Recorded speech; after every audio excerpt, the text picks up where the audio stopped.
joining? Not yet. Doesn't look like it. I think LitDev's online, but I haven't seen him. That's weird. Okay. I do believe we're live. Thank you, everyone, for tuning in. Good evening. Hope everyone's having a great day. Hopefully my mic is not crap. I know it sounds pretty bad, and I'm waiting on my new mic to arrive in the mail, so apologize in advance. Anyway, thanks for joining, everyone, and welcome to the wonderful world of WatchMojo. And we're watching... is, is Frank Miller's Batman a fascist? How do we start this off? First off, I'm not quite sure, to be honest. yeah, it's kind of like describing a term that no one knows what they're using, and they just start pointing at pictures and going, "Look, this is Batman beating people up. He's clearly a member of the SS, just like World War II." You're like, no. I'm not sure about that. I'm not sure that checks out at all. Yeah, it's kind of strange when you start equating fictional comic book vigilantes with bodies of government. It's a very strange thing, or styles of government, rather. Thanks, James Moore. Yes, everyone's earbuds and mics are crap today. Sorry about that. I know.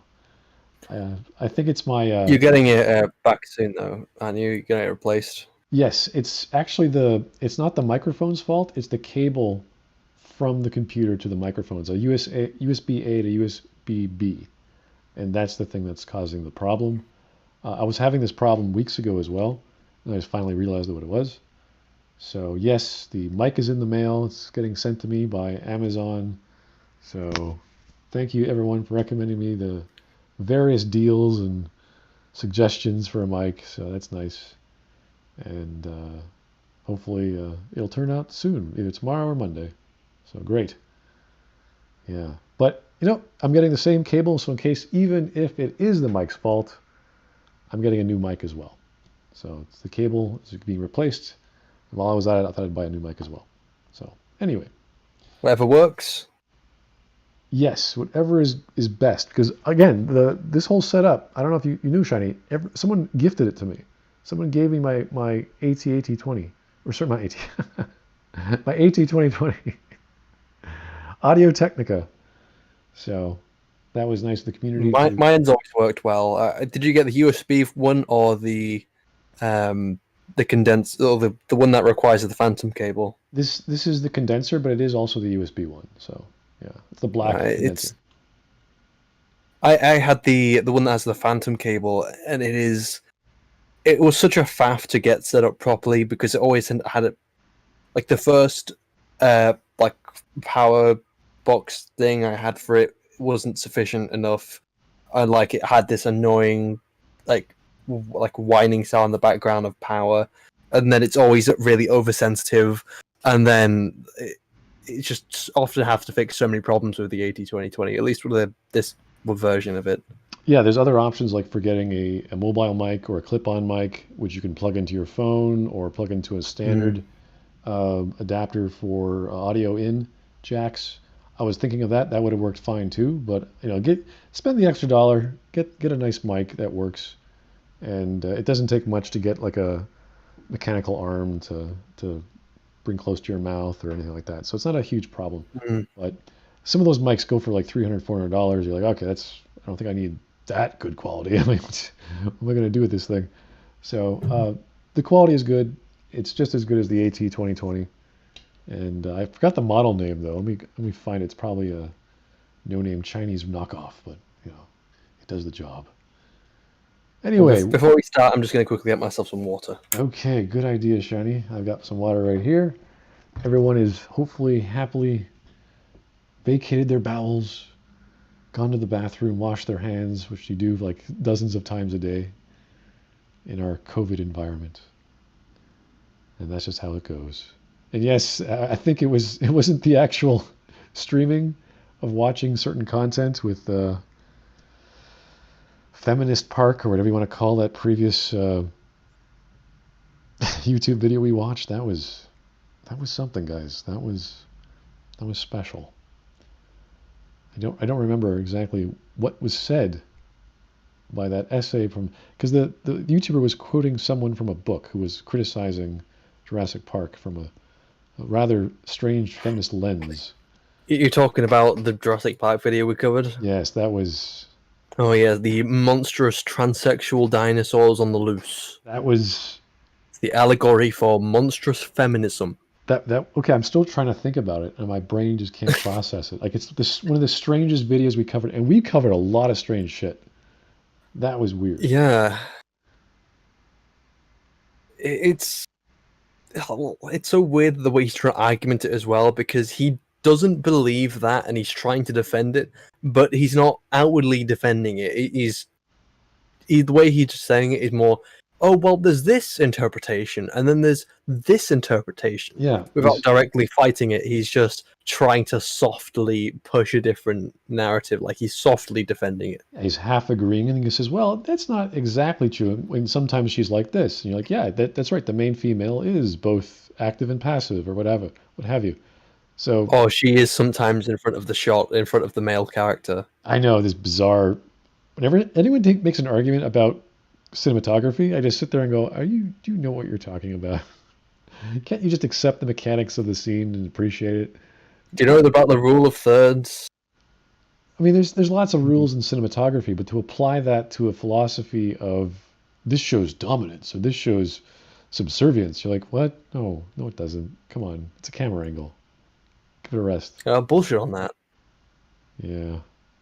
And then there were so many just strange things. I think the reason why he was soft disagreeing with it was because he didn't want to be accused of anything. I think that's probably the reason why he didn't really hard disagree with it. I don't know. He seemed like a fairly nice guy. Obviously, he was a fanboy of Jurassic Park, and I think he just loved it because someone was being very critical with this specific lens that he appreciated, and went, "Wow, what is this crazy feminist like me look at Jurassic Park like me?" Like, hopefully not the same things. And luckily, he wasn't on board completely. So, yeah, I guess if you saw someone who criticized Star Wars with a critical lens in, well, I wouldn't say politics, but maybe war tactics, you'd be like, "Oh, that's cool." If this was Zimbabwe, but it's not. It's the future or the past with futuristic weapons. So I would wonder what that writer that they made the original book about Jurassic Park would say about like Star Wars. Michael Crichton was a fairly smart guy, so he goes on to he starts talking about Star Wars, and he says, "Well, obviously, the Empire's an allegory for women." It's like, how? Just is male dominance in the future, where women are not in the charge of certain behaviors. Like, what? Obviously, it's all male dominance because there's men in charge of both organizations. Yes, women take care of all the managerial aspects while men are on the front lines doing all the hard work. Isn't equality That's wonderful? something I like to twist. Yeah. All right, gentlemen, let's get going. Frank Miller's The Dark Knight Returns is one of the most well-known comic books of all time. It shattered the campy aesthetic of the 1960s TV show and reshaped the tone of the Caped Crusader into a much darker interpretation, arguably making it the most influential and important Batman story ever put to page. But the bleak world that Batman inhabits and the brutal means by which he achieves victory have raised a very troubling question with some readers. Is Frank Miller's Batman a fascist? No. Okay. Thanks, Shiny. That pretty much closes it. Yeah. All right, go home now. Yeah, so before you start saying things like, is X a Y, you have to define X and you have to define Y, so you know what the hell we're associating here. And let's see if he does that. Do we need to define fascism? And I think we've already got the answer. Do we need to? I mean, we could, but it's up to the YouTuber or the person presenting their evidence to do so. It's not our job. But let's see what he has to say. Fascist. No. Before we go on, be sure to check out our magazine of the best comic books of the 1980s. First, a disclaimer. We love this book, we love Batman, and Miller is a genius of the medium. Okay, we love everything we're saying. We love these people. They're amazing. They're genius. This is the best thing ever. Yes, Batman's a fascist. That's what they're going to say, essentially. We love it. It's perfect. It's God sent. Oh, no. It's horrible. Oh, convinced me already. It's Consider me down already. Like, where do I sign up for this? Yeah, it's like, oh, absolve us of our sins. Everything I hear is perfect. I love this place. Oh, by the way, you're the devil incarnate. Oh, okay, thanks. But in a good way. I think the main problem is that the word fascism has lost its meaning. It doesn't mean anything anymore, especially to these people who just use it wherever. I guess so. I don't know why it's a buzzword. I guess that's what Mojo was going off. It was like, oh, it's a buzzword. We gotta talk about it. Oh wait, someone mentioned in some obscure essay that Batman might have been fascistic, a fascismo, in Frank Miller's story, because Frank Miller is dark. It's like, yeah, so is 1984, but these are totally different stories. What are you trying to say? So. I just saw someone's comment before we continue. Is mayonnaise a fascist? WatchMojo. Yeah. Oh. Here's from. I think that's a reference to the Patrick meme from SpongeBob. Oh really? Oh dear. I gotta get those memes. That's such a popular show. I've never seen it. Jeez, I'm so old. What am I doing? Trying to be hip with this crowd of kids with all these terms I've never heard before.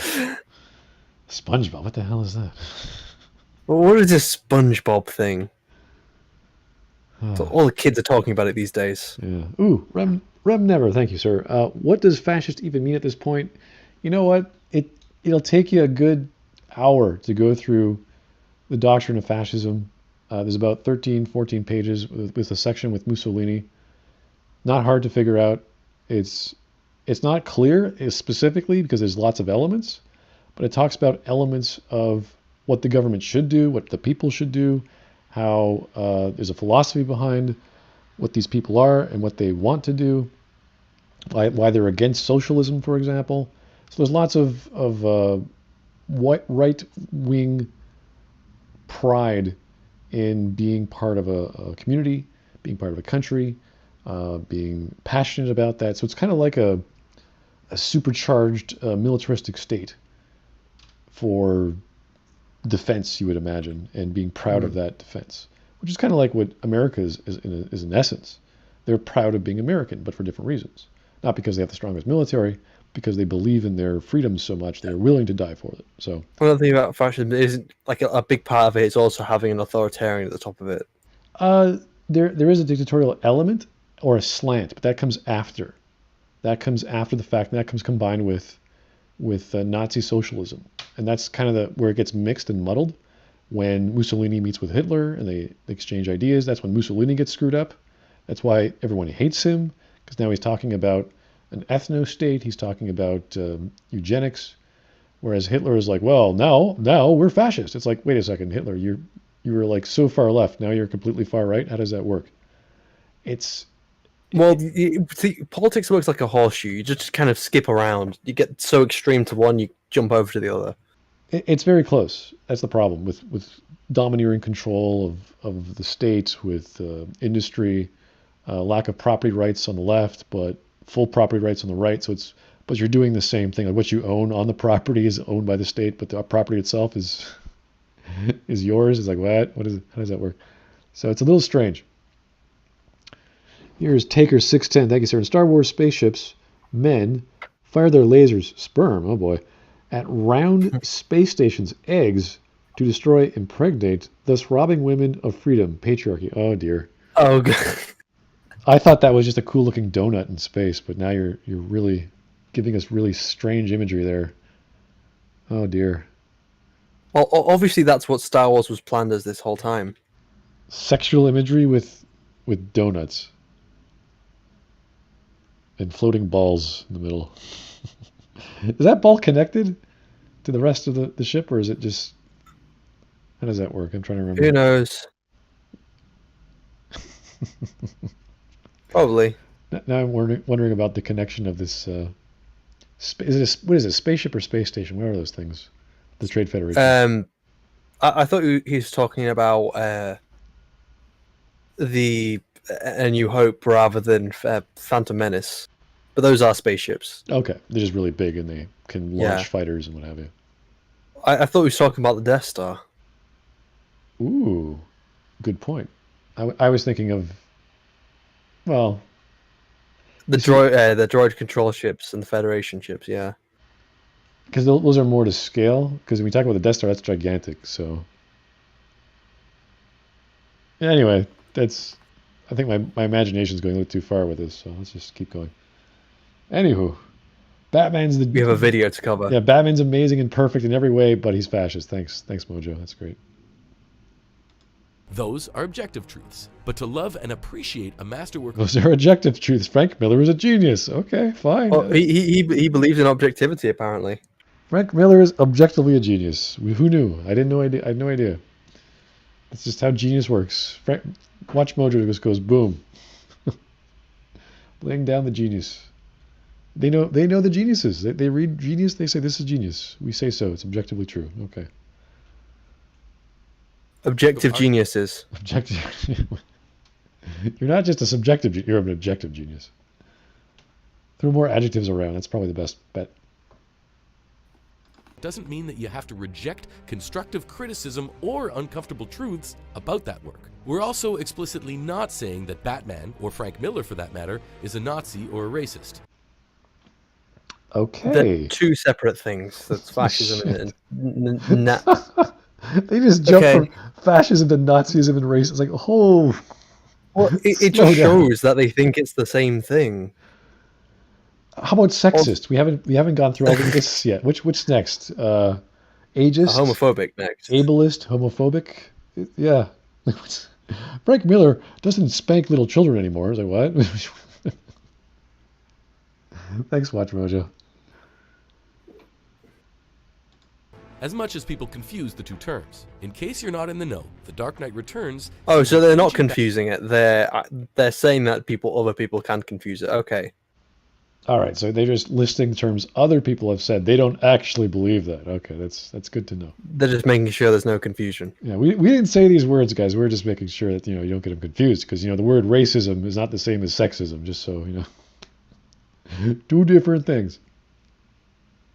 Batman come out of retirement to combat a new gang that's been terrorizing Gotham. His return to the scene soon provokes a comeback from some of his oldest adversaries, which eventually leads the Dark Knight into a direct conflict with the government of the United States and even Superman himself. They don't tell why he comes back and how he comes back. It's really beautiful. It's a really beautiful series of panels that cause him to step out of retirement, which is very similar to why he became Batman. And it's the imagery of his death of his family.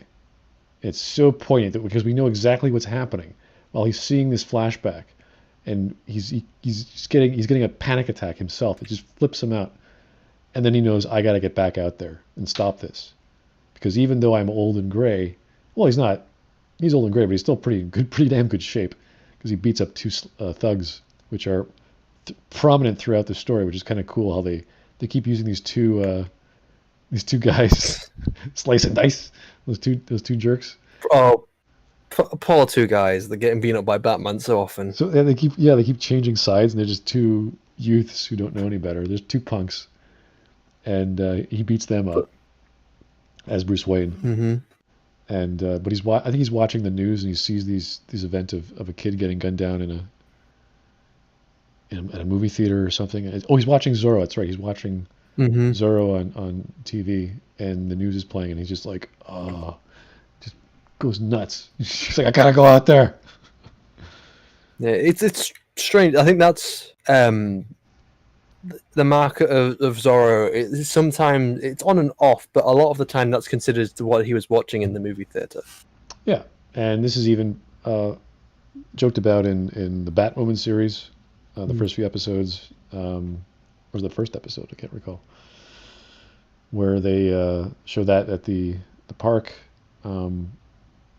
They do the gray ghost sort of thing in the Batman animated series. They create a Batman-like character for Batman to be inspired by, which was kind of cool. So they do these neat little things in comic books that work well. I do like the Grey Ghost one because that's the one from the animated series. It ends up meeting his hero, and his hero ends up becoming a real vigilante because of Batman. The comics are a bit more robust in that capacity. Yeah, I think the animated series is pretty simple. There's only like one or two episodes, I think. But beautiful stories, fantastic stuff, and because Batman is dealing with the U.S. government and their whipping boy is Superman, I guess you can argue there's a conflict of sovereign rule of two forces, even though there's only Batman versus the United States, even though technically Batman is part of the United States. So, not sure what they call it, insurrection or rebellion. I don't know. It's hard to say, but they're not getting into the details of what it means to be a fascist state or a fascist ideology yet. Plot elements aside, you'll quickly see how this version of Batman continues to influence almost all major interpretations of the character that came afterwards, from Burton to Nolan to Batfleck.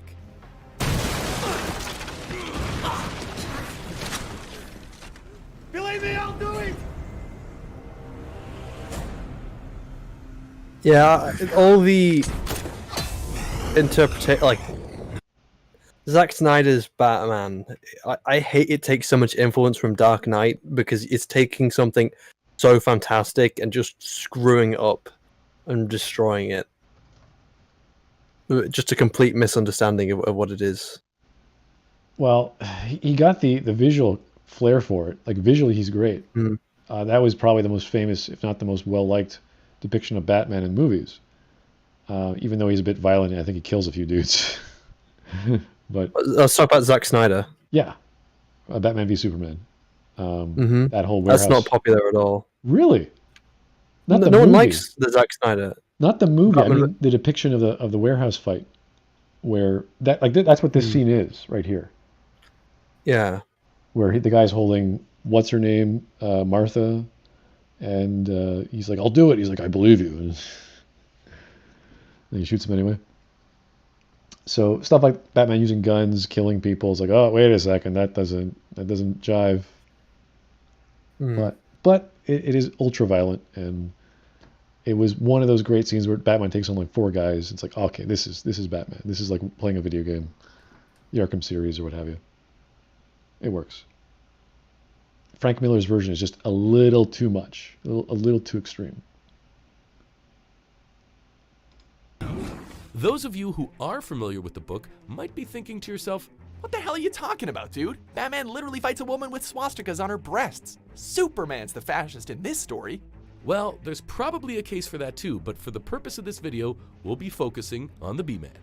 Okay, so they brought up the fact that, yeah, he does fight. There's like KG Beast he fights. Like there's all sorts of other weird villains he fights. That happen to be politically have a background in politics, let's just say. So there's nothing that Batman doesn't do. He always fights a villain. It doesn't have to be specific to the government. In this case, it happens to be Superman, who is told by the U.S. government to stop Batman because he's an embarrassment, not because he's some. Well, he's embarrassing them. Yeah, but he's not a rebel. He's not trying to overthrow a government power. He's not, he's trying to cause a coup. He's just a guy beating up a bunch of thugs in his city. That's all he is. It's a very strange thing. Because the government and the police have been unable to bring law and order, but Batman comes in by himself and fixes everything. Right. Plus, he makes that makes the government look bad. Hello, Dev. So are you talking about Frank Miller's Batman is fascist? Apparently, he's Batman's fascist. Well, I have a argument here that'll demolish that whole idea. Linkara thinks that Frank Miller's Batman is fascist. Therefore, he can't possibly be. I mean, come on. Oh yeah. Anything Linkara says is wrong. Think the opposite. But Linkara is obviously just the bestest, most truest source for information. Now, Frank Miller's Batman is a little strange compared to other portrayals. And he's different. He's more like militant-minded. Like he's not as a human, at least not in this one. He's not as human as the other portrayals. He's more like a very, very single-minded. Like he calls Carrie Kelly a soldier, like good soldier. but he's not really a fascist as far as I've seen. I don't know when else they have a different definition of fascism, because he's not really there pushing agendas. He doesn't think that the state should control everything. In fact, that's the exact opposite. In fact, Superman is the one who represents the state. And I wouldn't call Superman a fascist either, because he's not in this story anyway. But Batman, the whole thing about Batman in Frank Miller, not just one scene, but the whole entire idea of Batman in the Frank Miller's Dark Knight Returns is that he's against the state. He complies, but it's not satisfactory for him. So eventually, he goes back to being Batman. And the state demanded that all superheroes kind of step down and go into obscurity. Batman complied. Green Arrow refused. Therefore, he got Superman cut off his arm. Batman also he stayed as incognito for as long as possible. But the very last battle between him and Superman, by the way, the battle that Zack Snyder just ripped off from this whole book, was a battle over just that. As Superman says, you're not supposed to be doing this. You're supposed to have gone away. Diana, Wonder Woman, went back to her island. Green Lantern went off to space, never to return. And that was it. Everyone just kind of disbanded. So the idea is that superheroes are no longer permitted underneath the state, the law of the state. And Batman is fighting against that. His whole battle is against the state. In fact, there's a whole war going on between states battling each other. And that was a Cold War scenario. And one of the narratives, one of the things that happens is that because Batman was able to go on his own and independent of the system, independent of the state, he was able to rally the people of Gotham. And while the rest of the United States was in a blackout and still recovering from the nuclear explosion, Gotham was well on its way to recovery because Batman was there to rally everyone. So he just said that Batman's the fascist. Where's the fascism so far? Is it something else besides adherence to the state? Is it something? Is he trying to push a singular race or something? Because he doesn't do that either. I can only see the large desire to hold individual property that's not owned by the state, which is an element of fascism. But that's like every citizen has that anyway, so he wouldn't be he wouldn't be in charge of that. He'd just be like, well, it's my property. I own Wayne Manor, so yeah. He's not in charge of anything except for Wayne Manor. He's not trying to he's actually not trying to buy up the entire Gotham City. He became an inspiration, and that's what people believed in. And you could see those elements within the work itself. Like Batman is not really a one-man army, even though he kind of is. His whole goal there is inspiration. So at the very end, you see a bunch of youngsters, or not youngsters, but like a bunch of teenagers and young adults or whatever, who were once part of a gang called the Mutants, which were a savage brute of gangsters that were just terrorizing Gotham City. And his inspiration and his brutality, or not brutality, but his drive and his example was so powerful that some of those people that were once part of this savage gang became part of a new gang that made themselves into modeled themselves after Batman.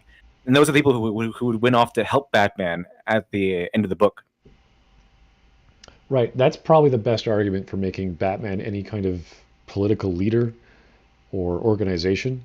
But that's more like it's more like an underground. It's more like it was underground. Yeah, it's not an actual public body of governance. It's just a group of people. Yeah.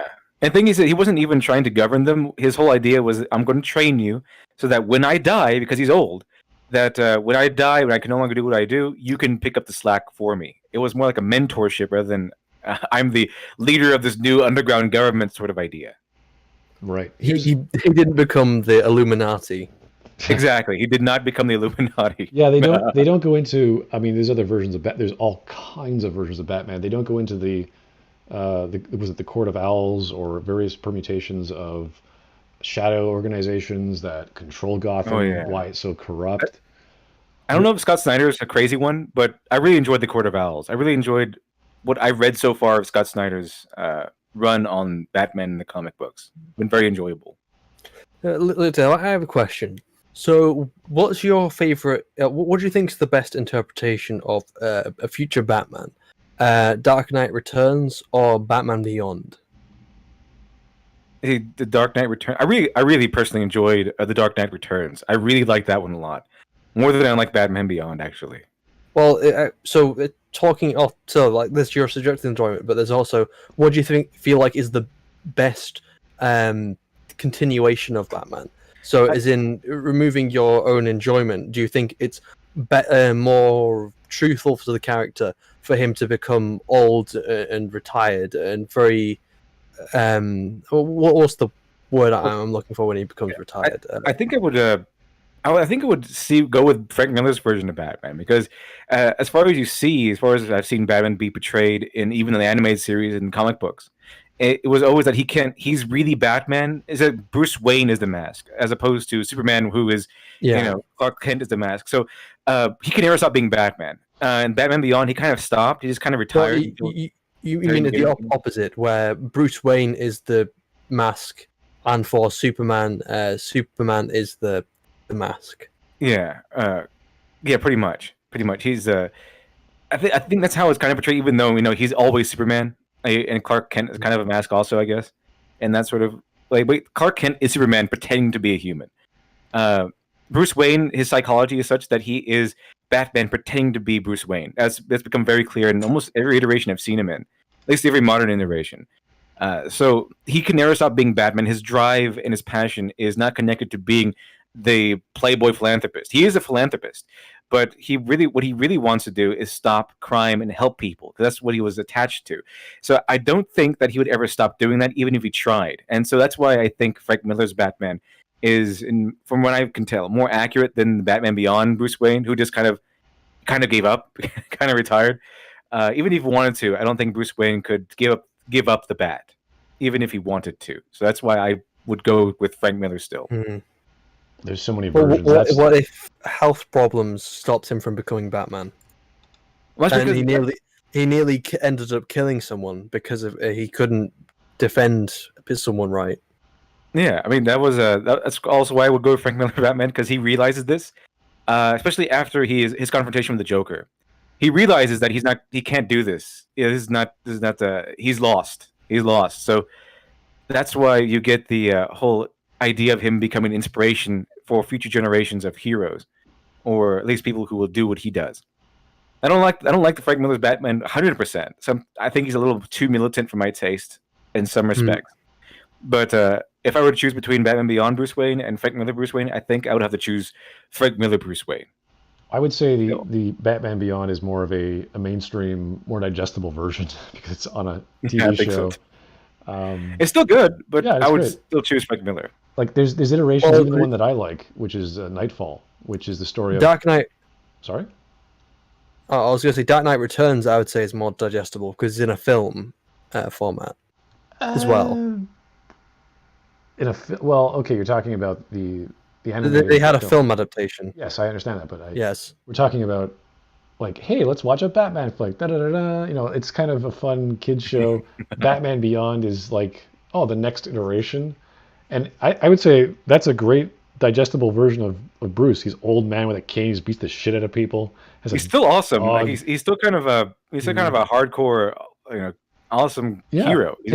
He's kind of old. The old guy kind of gave up. That's about it. The alternate Kingdom Come version, where he's just pretty much the same version, but now he controls an army of robots that are all Batman. Yeah, that was kind of creepy. Yeah, that one I would say would be closer to Fascist Batman. Yes, exactly. Than Frank Miller. You got it. That one was kind of creepy. I didn't really like that version of Batman. He has an army of robots to enforce the law. That's kind of creepy. That's Fascist level of weirdness.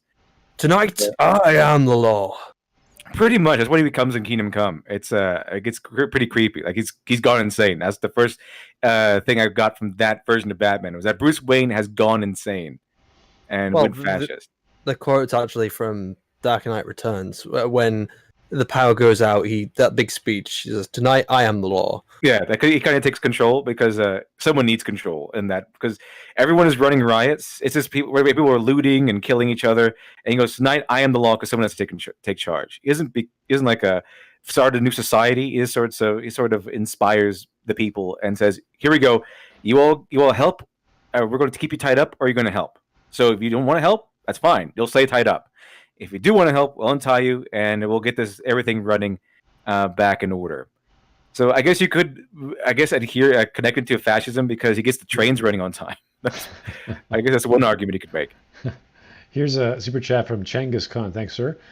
Would you say Batman's more a libertarian? Oh dear. I don't think politics can be applied to an individual doing whatever he wants. I don't think he's very political. He's more just doing what he thinks is right. Bruce Wayne doesn't really care too much about politics. He does. Canonically, he's a Democrat. Canonically, Batman is a Democrat. But it's like canonically, Wonder Woman is a Republican. But it doesn't really matter.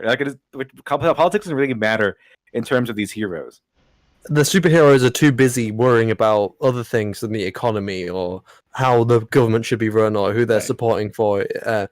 Usually Batman will just support whoever's the best for the city in terms of crime, like when he supported Harvey Dent. Yeah, excuse me, Batman, what gender is AOC or something? I don't care. Excuse me, I'm chasing the Joker right now. Can I answer the question later? Yeah, he has a real problem. Hey, Batman, what do you sexually identify as? It's like a bat. Fuck off.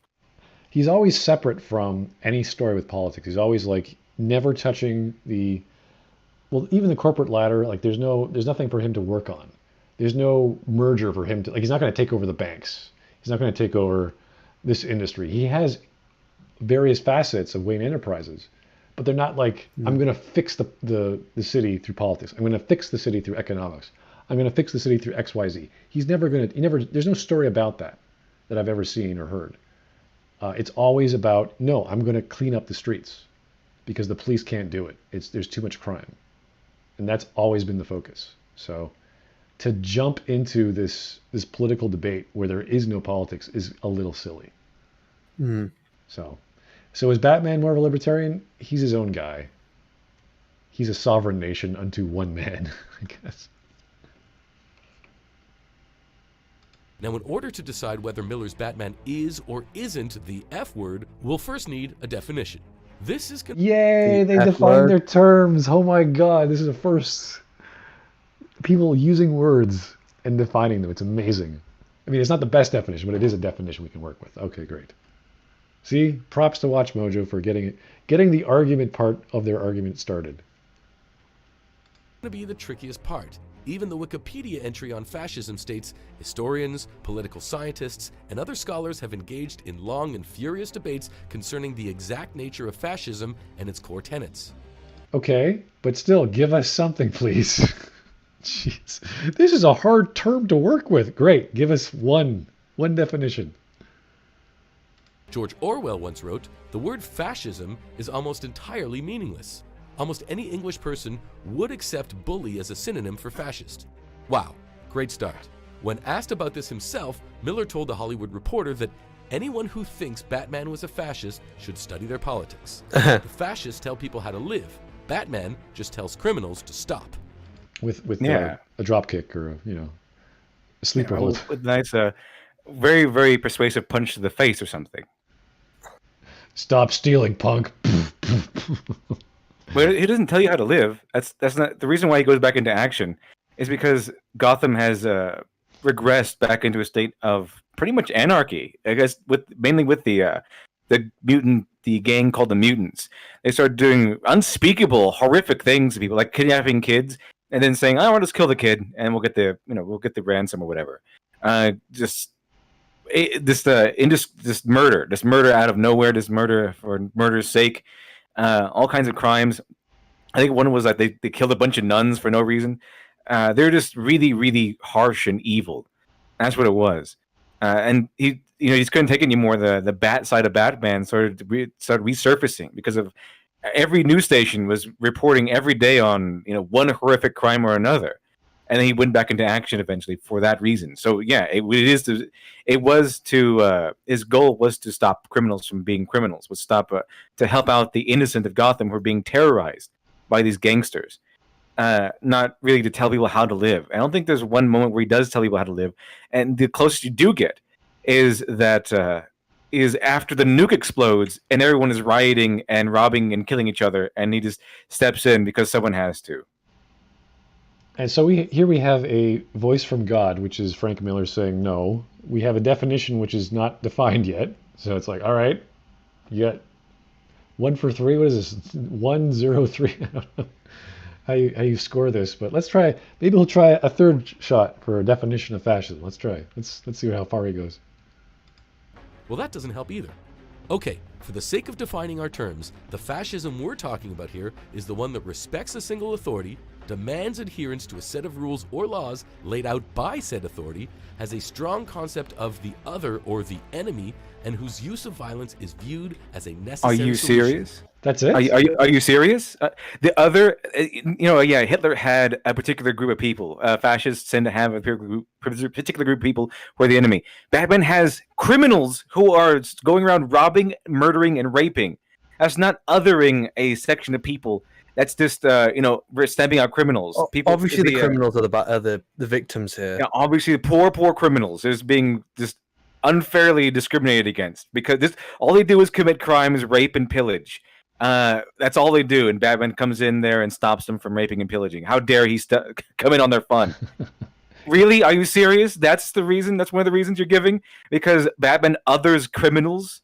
Are you insane? It sounds like he described the police force. It's like, yes, there's cops who are passionate about their job. They believe strongly in taking down criminals. If you hate criminals, you're a fascist. Did you know that?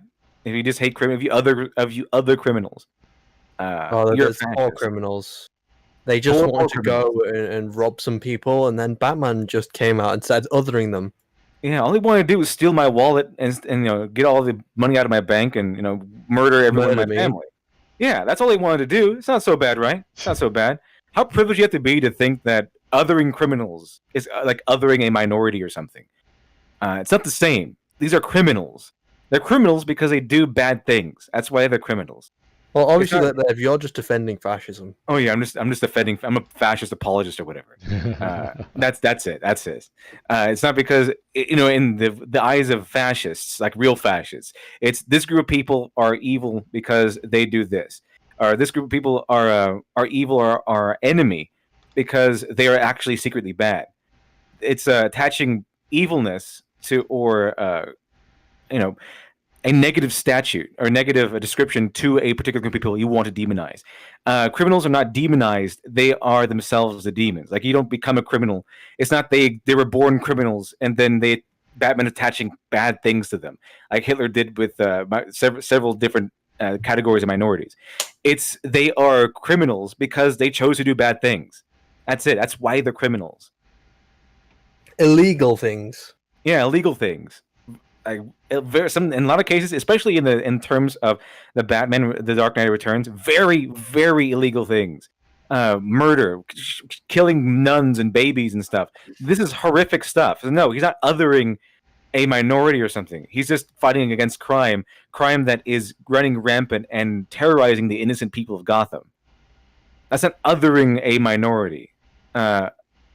Really? No, I won't accept that argument. Sorry, that you're othering criminals.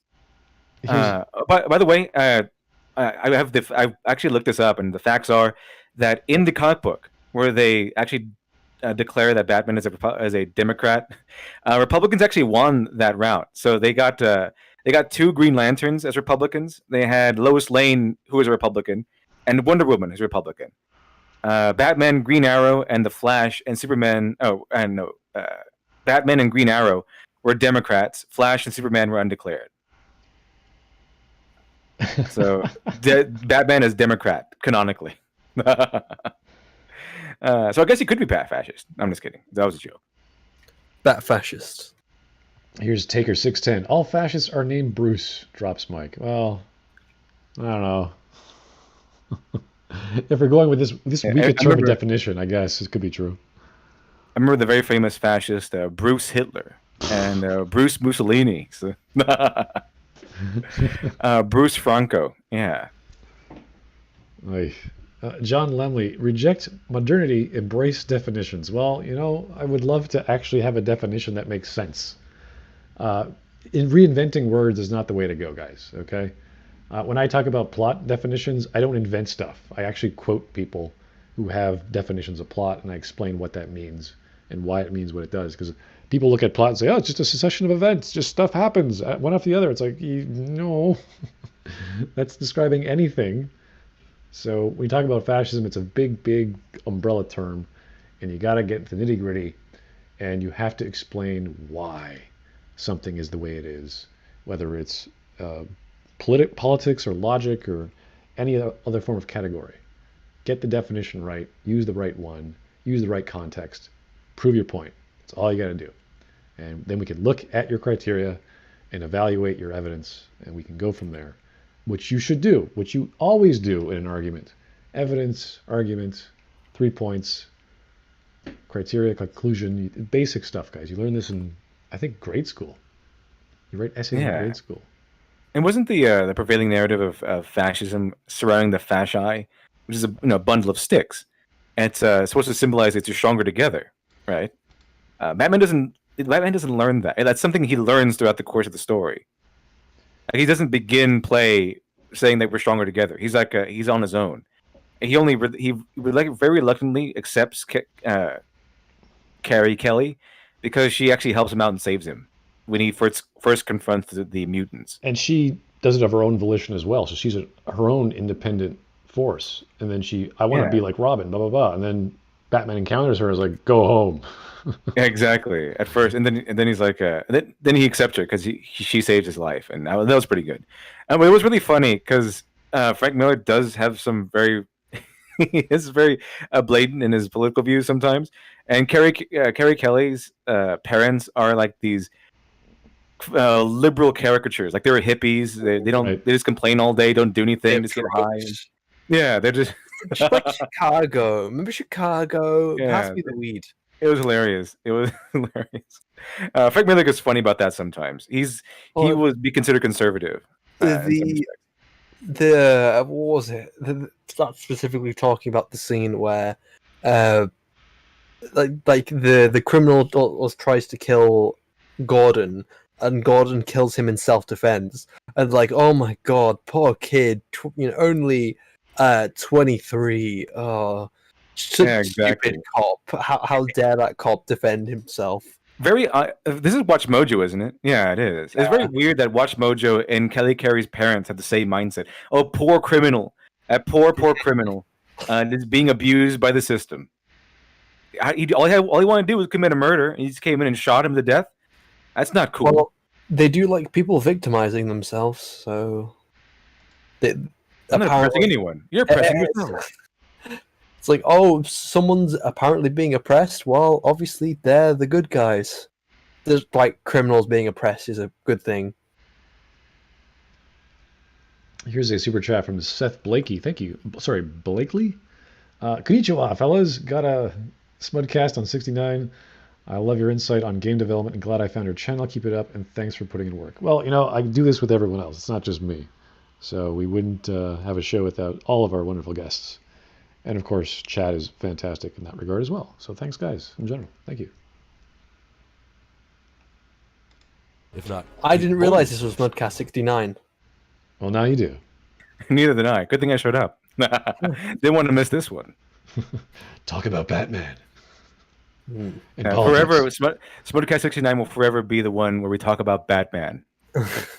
Well, Batman has had a lot of lays, so like, isn't it almost a joke now that like he's slept with so many women? Like, he's a big ladies man. Sorry. You kind of have the whole American Psycho mentality. just this thing he does. He just wants to fit in. So. List. There's Zatanna, Wonder Woman, Catwoman, pretty much, yeah. Batgirl. If a woman stays around Batman for like more than a day, he's probably slept with them. He's an awesome he's a superhero who's also a billionaire, and he's single. And he's famous. Not exactly. And he's handsome and brilliant, so he's not exactly the bottom of the rung here. Black Canary. Who's the one from the League of Shadows? I'm trying to remember her name now. The daughter of Ra's al Ghul. Oh, Talia. Talia. Yeah. There's also Talia. Talia is so crazy over Bruce. She's obsessed with Bruce. Yeah, she's like the crazy ex-girlfriend or whatever. He's really, really crazy. Like I'm gonna stick my magical dad on you. You're gonna marry me. But it's also kind of funny that you mentioned American Psycho, and Christian Bale plays both Patrick Bateman and Batman. It works. It works well. They could have played up the Playboy angle a bit more in the movies, but it's fine. You know, I'm surprised that Batman doesn't have like a billion kids and a hell of a lot of child support papers. Well, he's very skilled. He was a ninja, so he knows what to do. He knows he has some certain jutsus you can do or whatever. And that's only listing the superheroes and stuff. It's not including all the models and all the famous ballerinas and stuff. There's multiple times he's been out with like models and other celebrities and stuff, and then was it the journalist as well who's been with Bruce a couple times. Yeah, the journalists, models, ballerinas, dancers, foreign dignitaries, probably. I don't know. You know when Vicky Vale, that's it. You know in the beginning of Iron Man where he just sleeps with that journalist after speaking with her for like 5 seconds? Yeah. That's Bruce Wayne. Yeah, I don't think Bruce Wayne is as overt as that, but he kind of is the same on the level of Tony Stark, yeah. But it's mainly a lot with Tony Stark, it's like organic and real. With Bruce Wayne, he sleeps with a lot of these women, the models and stuff on that side for the mask. So because he wants to fit in, just like Patrick Bateman, he wants to fit in. It's very it's almost creepy how close Bruce Wayne and Patrick Bateman are when you really think about it. Well, they're very mentally damaged people who go out into the night and hurt people. So good choice on casting, though. We could say that for sure. I really like the adaptation that how it should have ended came up with for Batman. Where he's always hitting on girls, taking the piss out of the fact he's been with so many. He's like, hey, do you want to know my secret identity? Hopefully one person he didn't sleep with was Lois Lane. That would get awkward. Oh, in the past he has. In the past he's been with Lois Lane, and that's going to be awkward for Superman. Oh, that's really awkward. Mark in 3D says that's the reason why Bruce has to fund so many orphans. So it's not actually philanthropy. It's just orphanages filled with his own kids. He's abandoned. A really well-stocked orphanage. Wow, this is great. How did you get all these people in here? Why are there so many orphans, first of all? Well, I made them. Bruce Wayne made them, and then he just funded the orphanages where they stay. Well, Bruce Wayne can pay a lot of child support papers, so it's fair. He has a lot of money.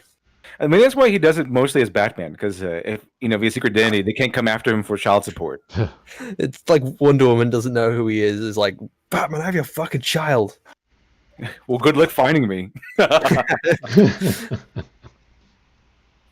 a good question. I know in some comics, Diana does get pregnant here and there, but in some she's pretty much just a warrior weapon. So Kingdom Come, she marries Superman. So what's really fun about Frank Miller is that when he went insane, he made things like he might try to make sequels to Dark Knight Returns, and as far as I've seen, they've all been terrible. But one thing he did do to Wonder Woman was he made her like this stereotypical feminist who hates men, and it's taking those rabid feminists you hear today. That was Wonder Woman. That was Frank Miller's portrayal of Wonder Woman. It's pretty hilarious. I don't think that would be a wrong adaptation, at least at the beginning. So the way I think it's the arc of Wonder Woman, at least in the Justice League animated series. At first, like, she doesn't really like men or appreciate men at all. Often say, like, what your world can function without men, can't it? And it's like, don't knock it till you try it. And it's like the way she just kind of nonchalantly brushes off half the population of the world dying and all of civilization possibly coming to the end because there's no way to reproduce. And then she's like, no, you'll be all right without men, won't you? It's like, no, I don't think that's how it works. And then towards the end, she ends up falling in love with Batman and properly understanding the real world. So at the start, I think it's kind of all right adaptation for her to be a feminist, but then start to... No, I mean, like, comical feminist. Like it's Oh. ridiculous. Like she really hates men. Basically, like if you take the rabid feminists who are like men should all be in cages or something, so that we can check them out like library books. That was Frank Miller's iteration of Wonder Woman. Like she's really crazy, and I hate that quote. it doesn't stop there. She ends up falling in love, I think, with Superman or Batman, one of those two. I think it was Superman, and because she just needed a strong man to put her in her place. I think that was actually fated. That was Frank Miller's iteration of Wonder Woman. Yeah, the closest relationship we got was it this year or last year that he was about to marry Catwoman, and then Catwoman calls it off. And the events leading up to that were kind of interesting. Like he was taking care of his accounts, like what he has to do, so that he can be a married man and do all these other things.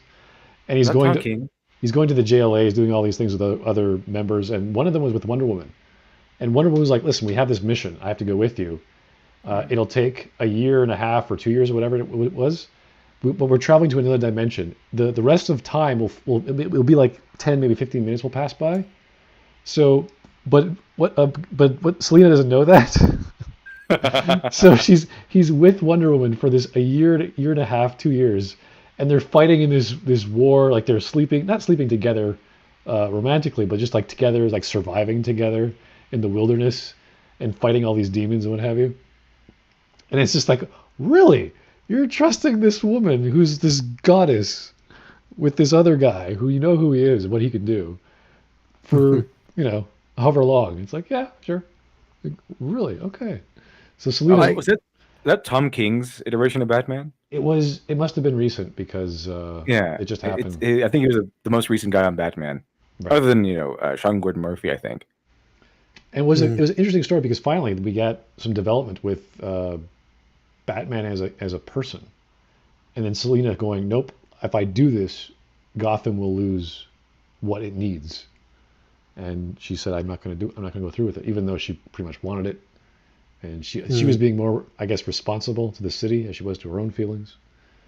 But that's what good drama is. It's like, oh, he's going to get the thing he possibly now wants because he never wanted it before, and now he does. It's like, what would happen? And this is what happened. Yeah, the Mask of the Phantasm actually explored that really well. That whole idea of Batman or Bruce Wayne wanting to become like finally hang up the cowl and becoming settling down and everything. One of the best lines from there was that he was so sorry. He was so sorry to his parents. He was like groveling at their grave, saying, "I'm so sorry. I want to give up the cowl. But I know I'm letting you down. But please, I want to put up the cowl and settle down with this woman because he loves her."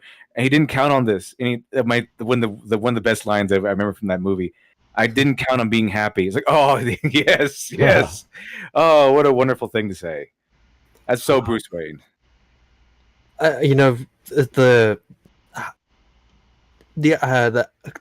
animated adaptation, the classical animated adaptation, Batman the Animated Series, will always be my go-to Batman alongside the Batman Arkham games, because I think the Arkham games are pretty much just the animated series, but made a bit more realistic and gritty. Oh, Batman's a freaking tank. He's like, he drives a tank. He is a tank.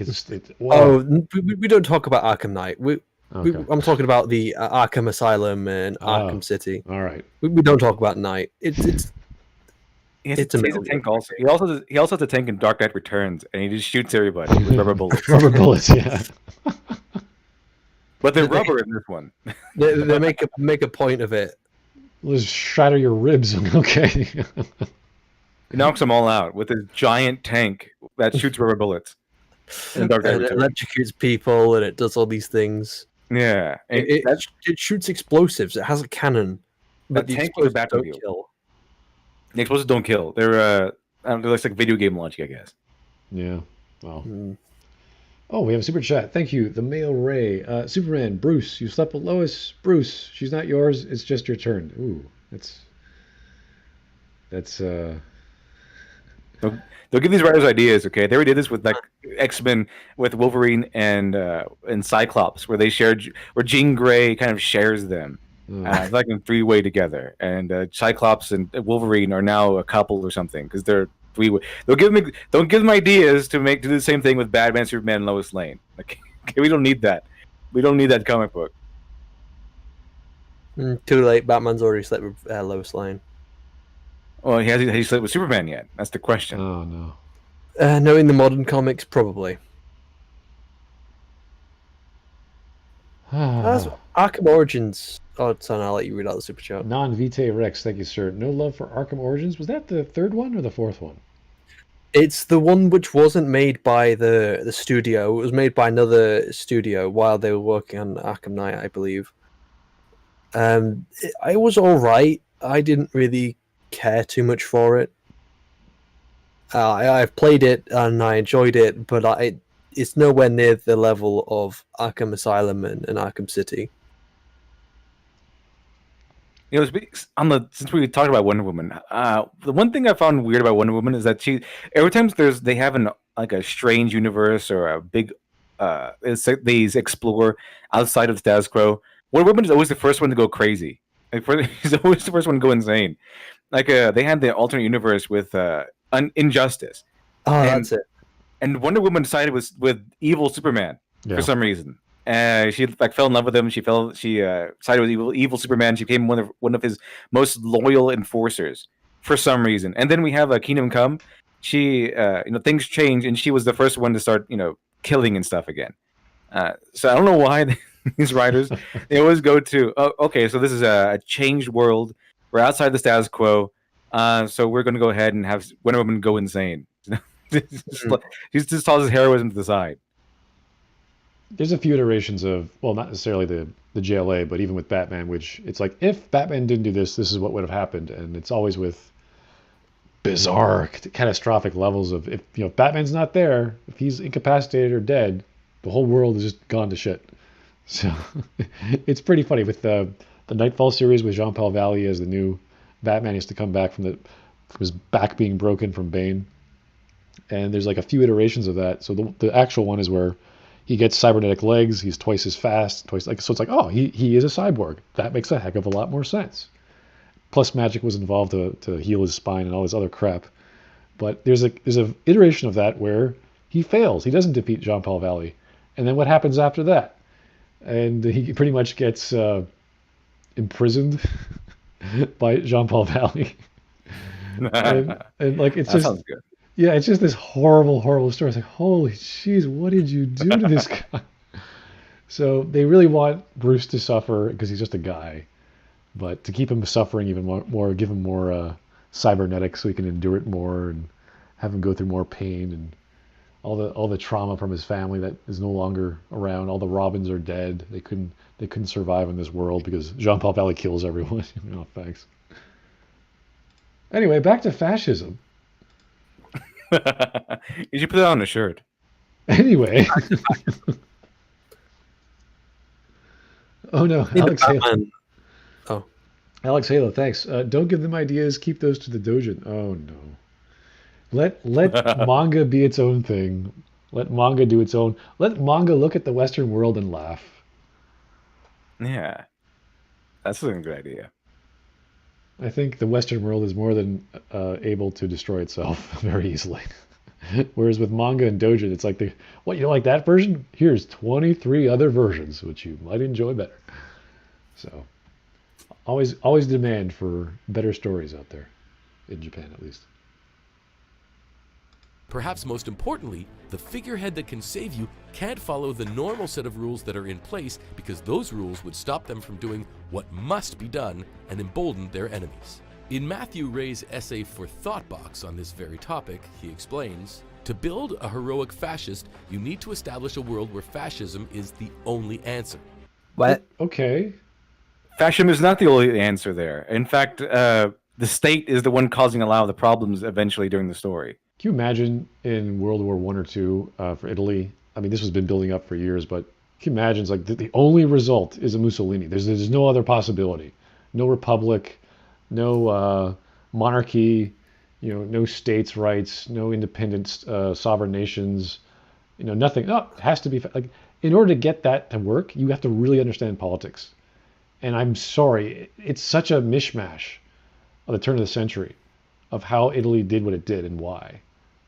And for the scenario for Germany to be what it did, if we want to go that route, explaining Nazi fascism, of how it came to power and why. It's such a a unique series of events. So you're telling two stories there. One, the Batman story, and then this whole political scenario where Bruce is some sort of golden boy who everyone sees as a figure like a Justin Trudeau or something. It's like, oh yeah, he's from royalty.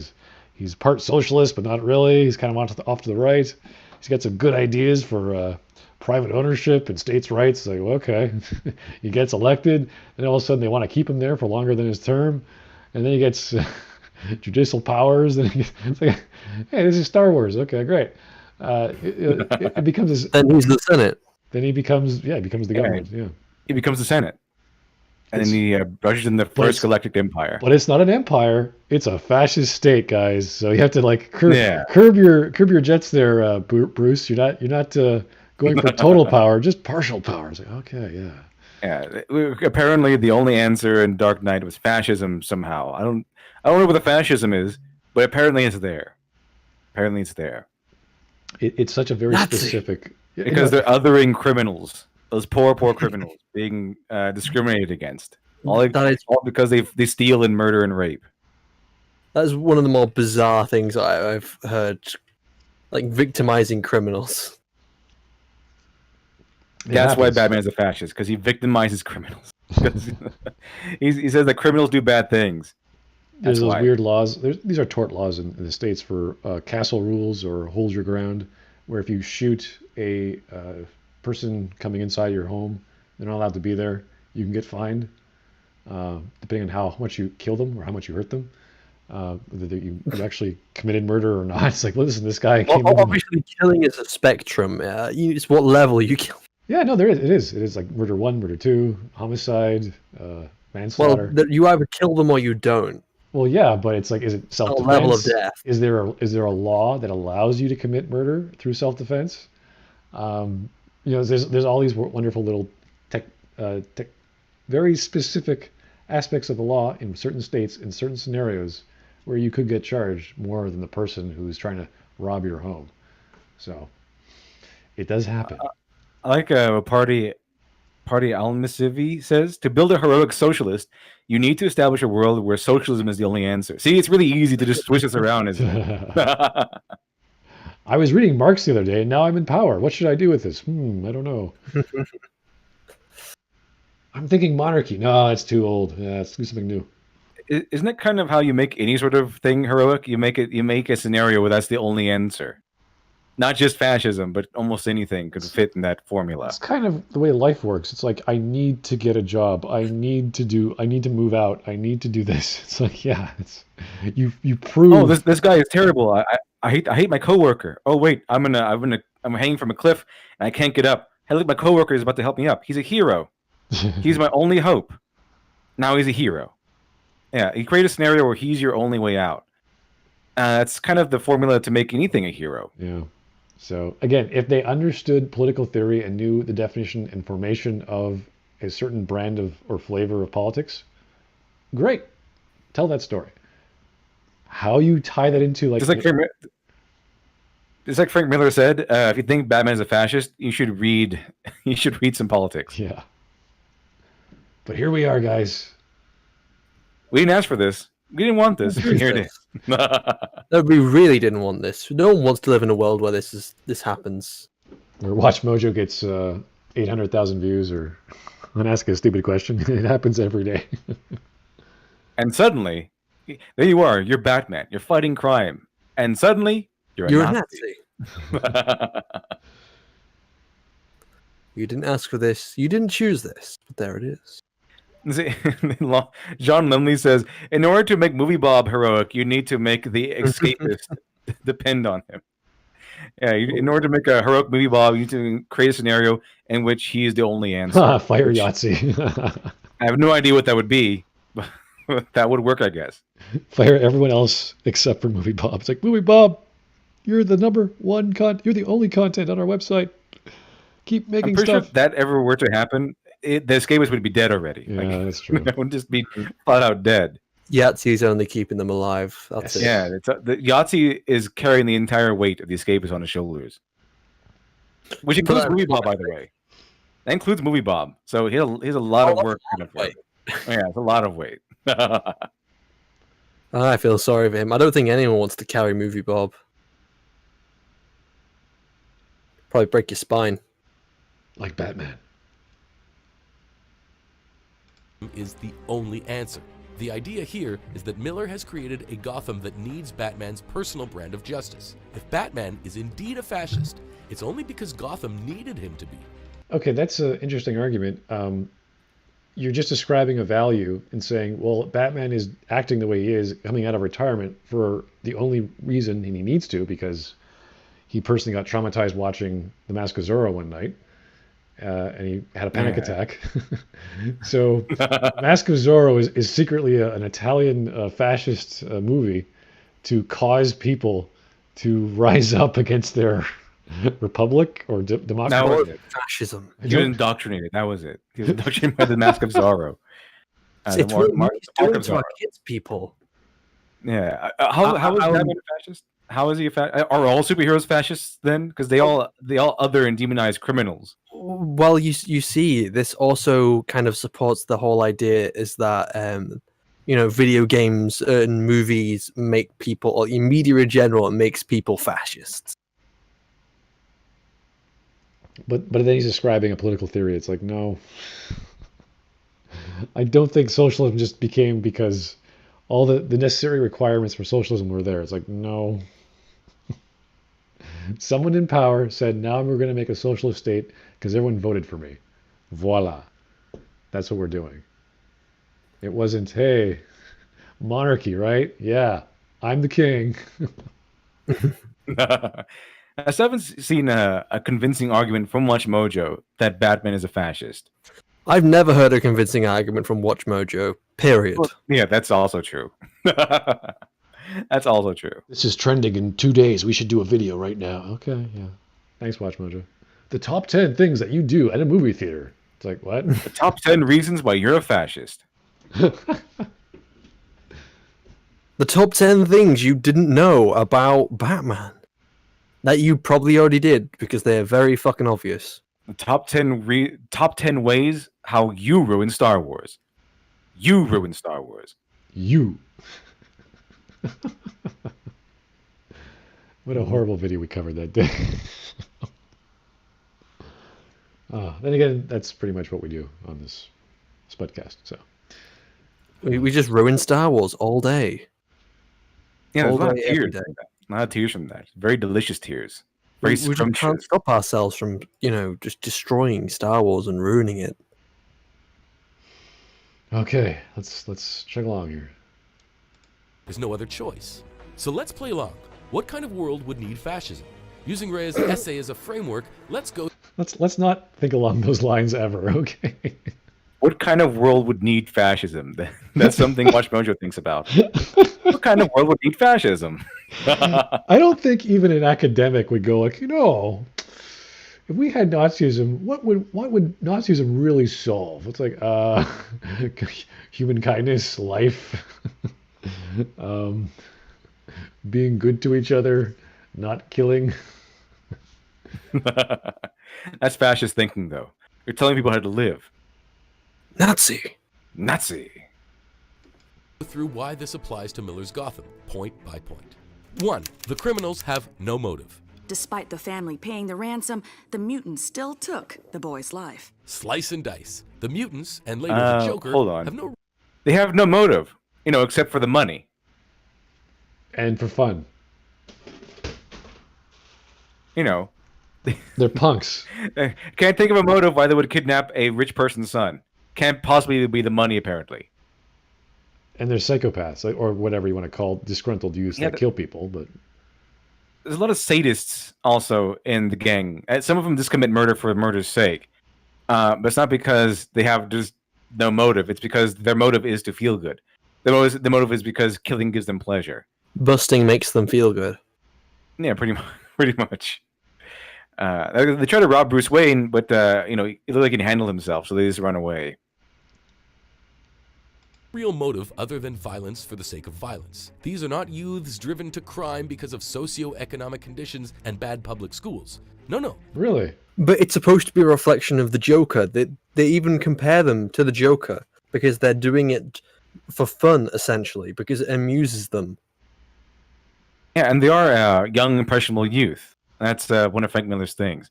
These young, impressionable youth are going astray because there's no like father figure there or whatever. Well, the Also, leader, and that's reinforced by the fact they jump on absolutely anyone there. right? The They leader, even point out the fact they're jumping from leader to leader. yeah, Yeah, I don't even think this guy is a mutant. I think this guy is just a pervert. He just wants to. He's a weirdo. That's it. I don't think that guy's part of the mutants. But his motivation is the same motivation a serial killer would have. Like it makes him feel good, or he gets some sort of rush from it, or something like that. I would say they're motivated partially by their leader, even though the leader's mostly in jail at the time. But they see him as a role model, and he tells them what to do, and he's pretty much violent. Yeah, he goes to jail. There's a really interesting thing that he goes to jail, but he still holds sway over the mutants. But after Batman defeats him in public spectacle, shows them that he can bleed and everything. Do you bleed? That sort of thing. He shows them that their leader is not invulnerable. That their leader can be taken down. That's when the mutants break up into like several different gangs. Including one of them being the Batman people. They're evil because they're evil and they like it. Then later in the story, when Batman humiliates their leader, what do? They're evil because they're evil, but here's a leader character who tells them what to do. It's like, what? Okay. Is he also evil to be evil? I guess. How deep is this this idea of this villain? They're just the villain. Okay. Tyler Preston, is that thug in the alley Ron Mars? Good question. Don't know. That's pretty dark. Is it Ron Mars though? Silly Rod Mars. Silly Rod Mars. Step in line and become the Dark Knight's personal army.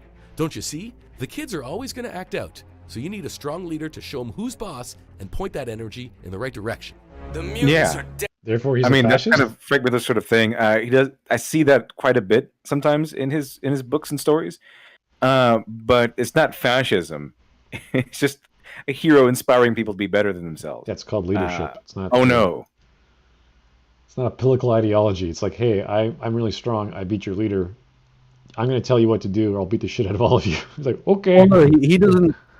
Well, he doesn't want to take on leadership of them.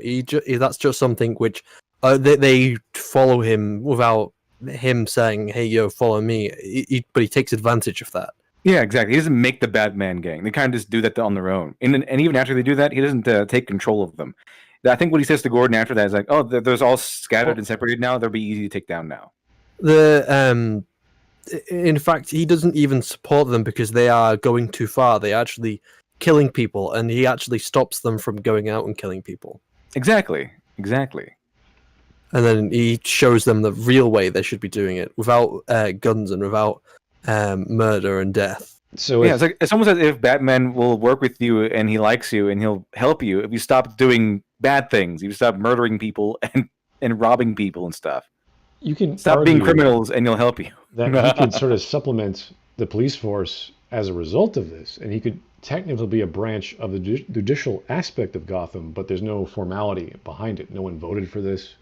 This is just doing what the police can't. And you could then argue that's somewhat of a police state, but not a state in the classical sense, because he's just supplementing what needs to be done, which is to clean the streets, because it's become so bad at that point in time of Gotham's history. So I still wouldn't call that fascist, though. I'd just call that a gang. Neither would I. Which just happens to be working with the police. Kind of like Frank Miller's Batman. Frank Miller's Batman says, "Tonight I am the law." The Batman of Kingdom Come is, "I am the law all the time. I'm just the law." Yeah. Frank Miller's Batman is, "Tonight I am the law." Yeah, tonight he's the law because there is no law in Gotham at that time. Exactly. There was no law. Everyone was just rioting because they were suffering from a power outage because there's a nuclear explosion that happened. And I think there's like nuclear winter happening. So it was a mess. It was a mess. And not even it was such a horrible mess that not even the cops or the firemen, I don't think, were out. They're off protecting their own families and stuff. So there really wasn't any order.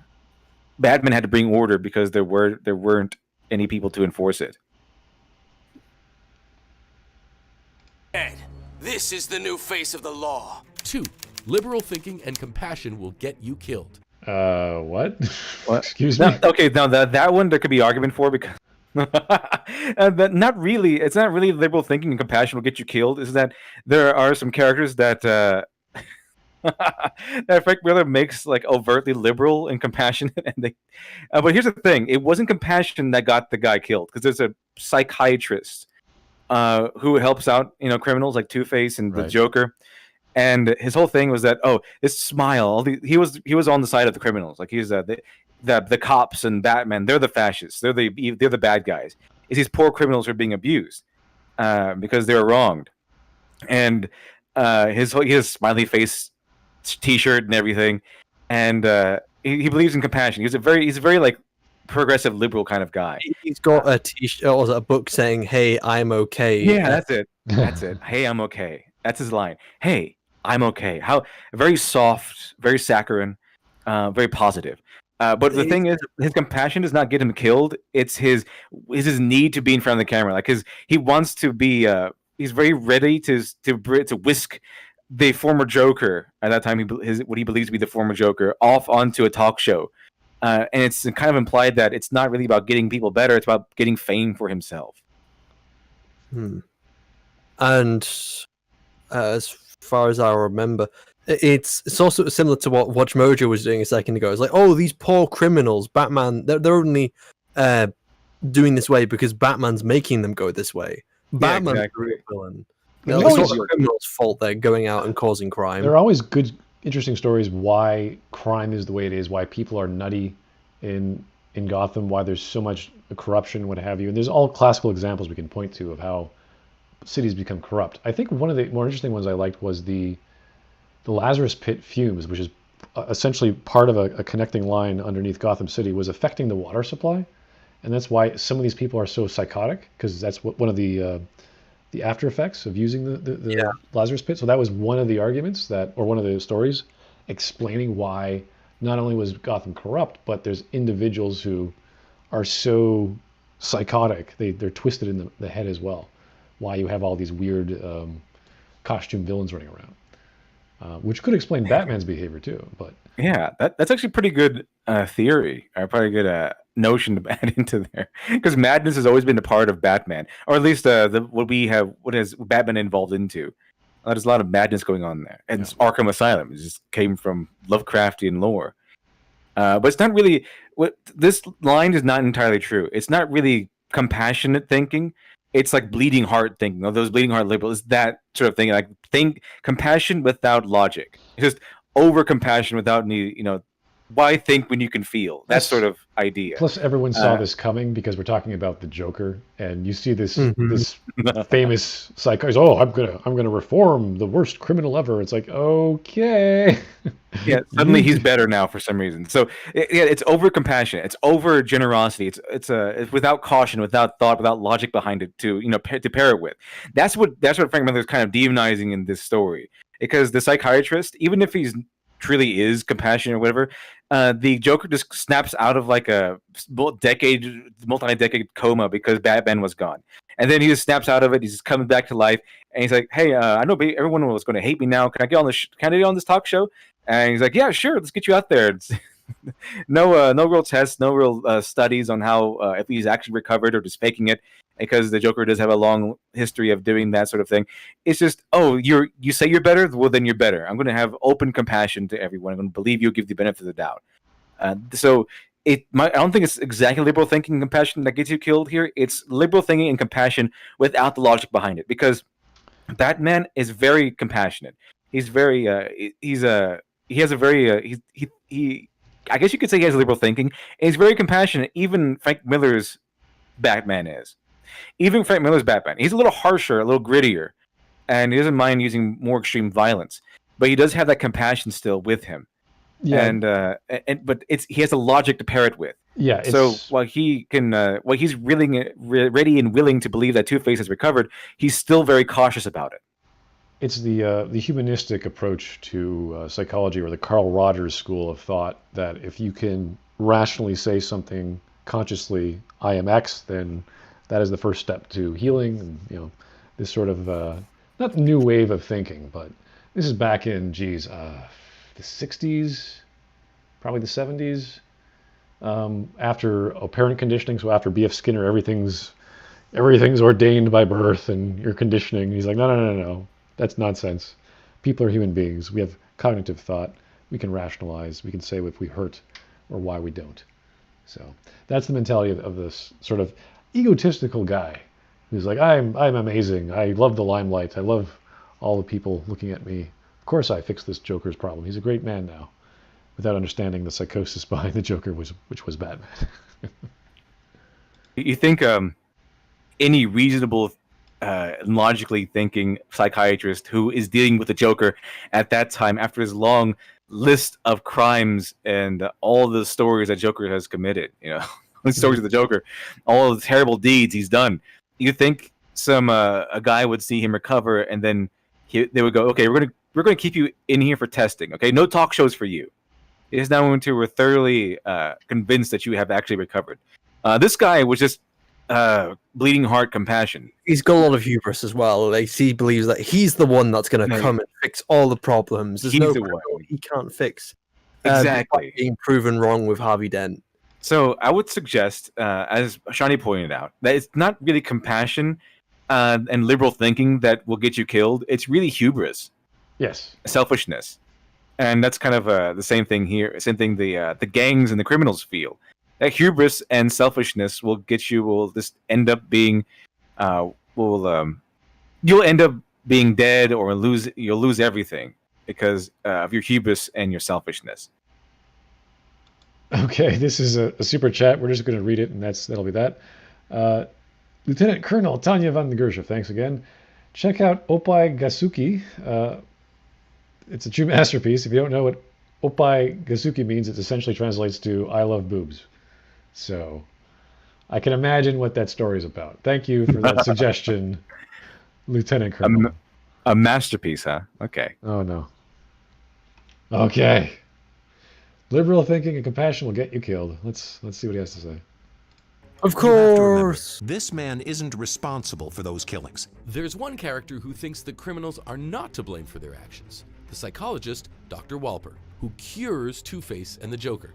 He sees the provocation from Batman to be the main cause of their problems.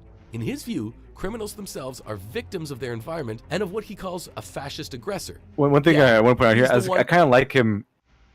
I kind of like how he looks like Hitler with an afro.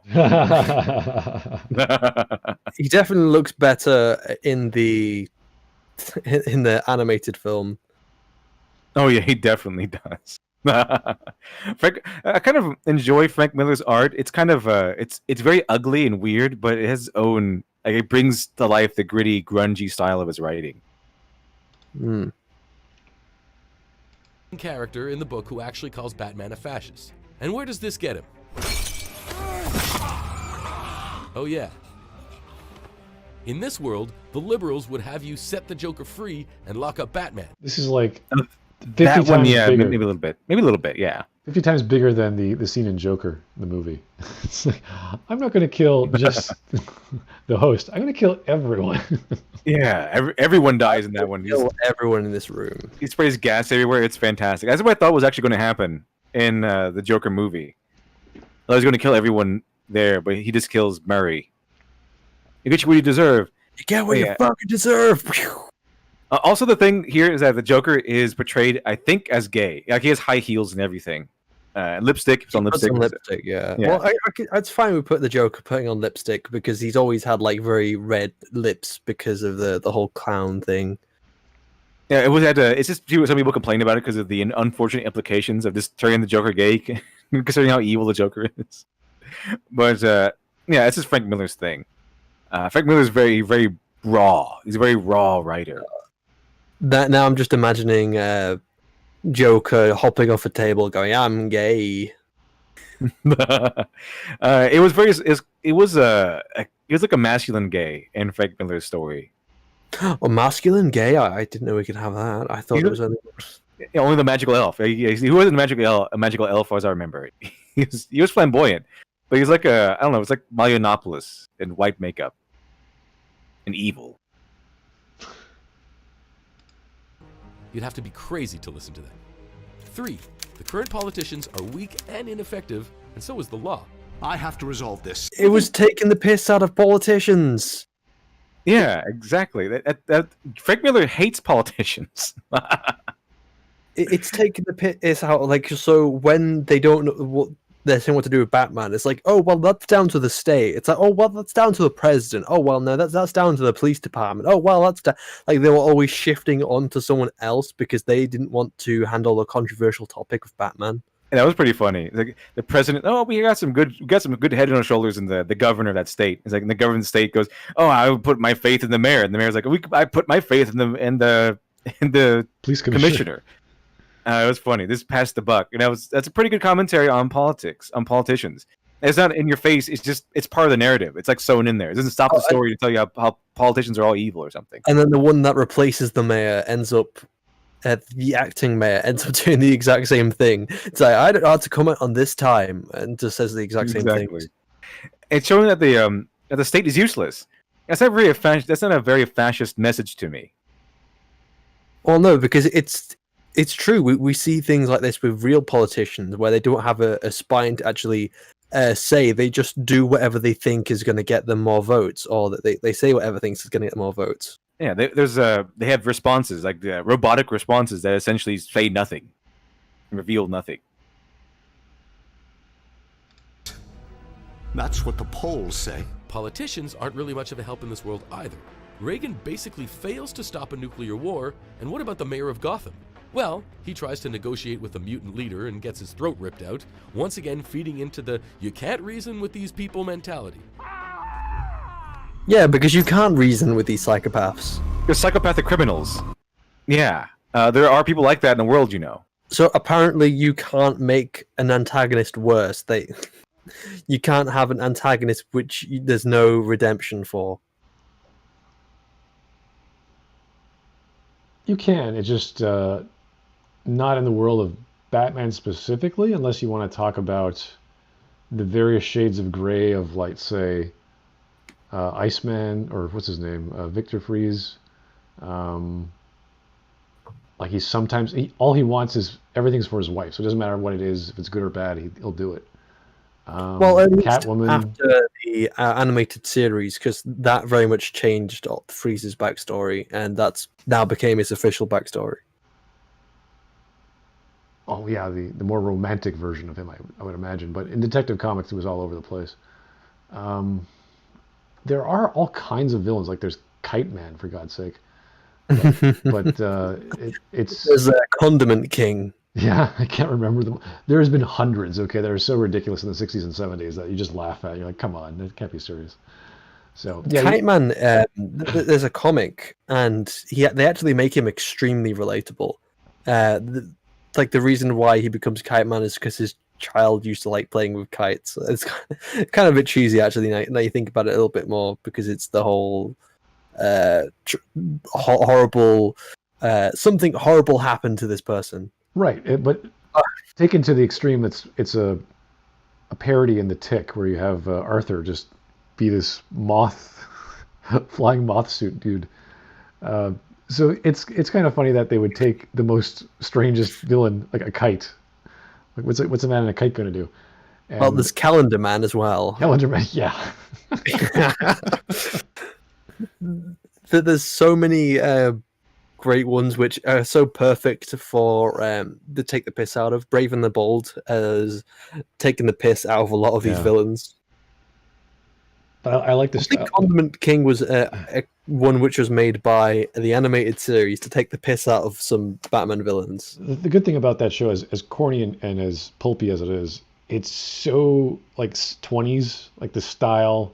It feels like, yep, this is probably something they would talk, how they would talk, how they would act, the style. Everything is like, yep, you're doing.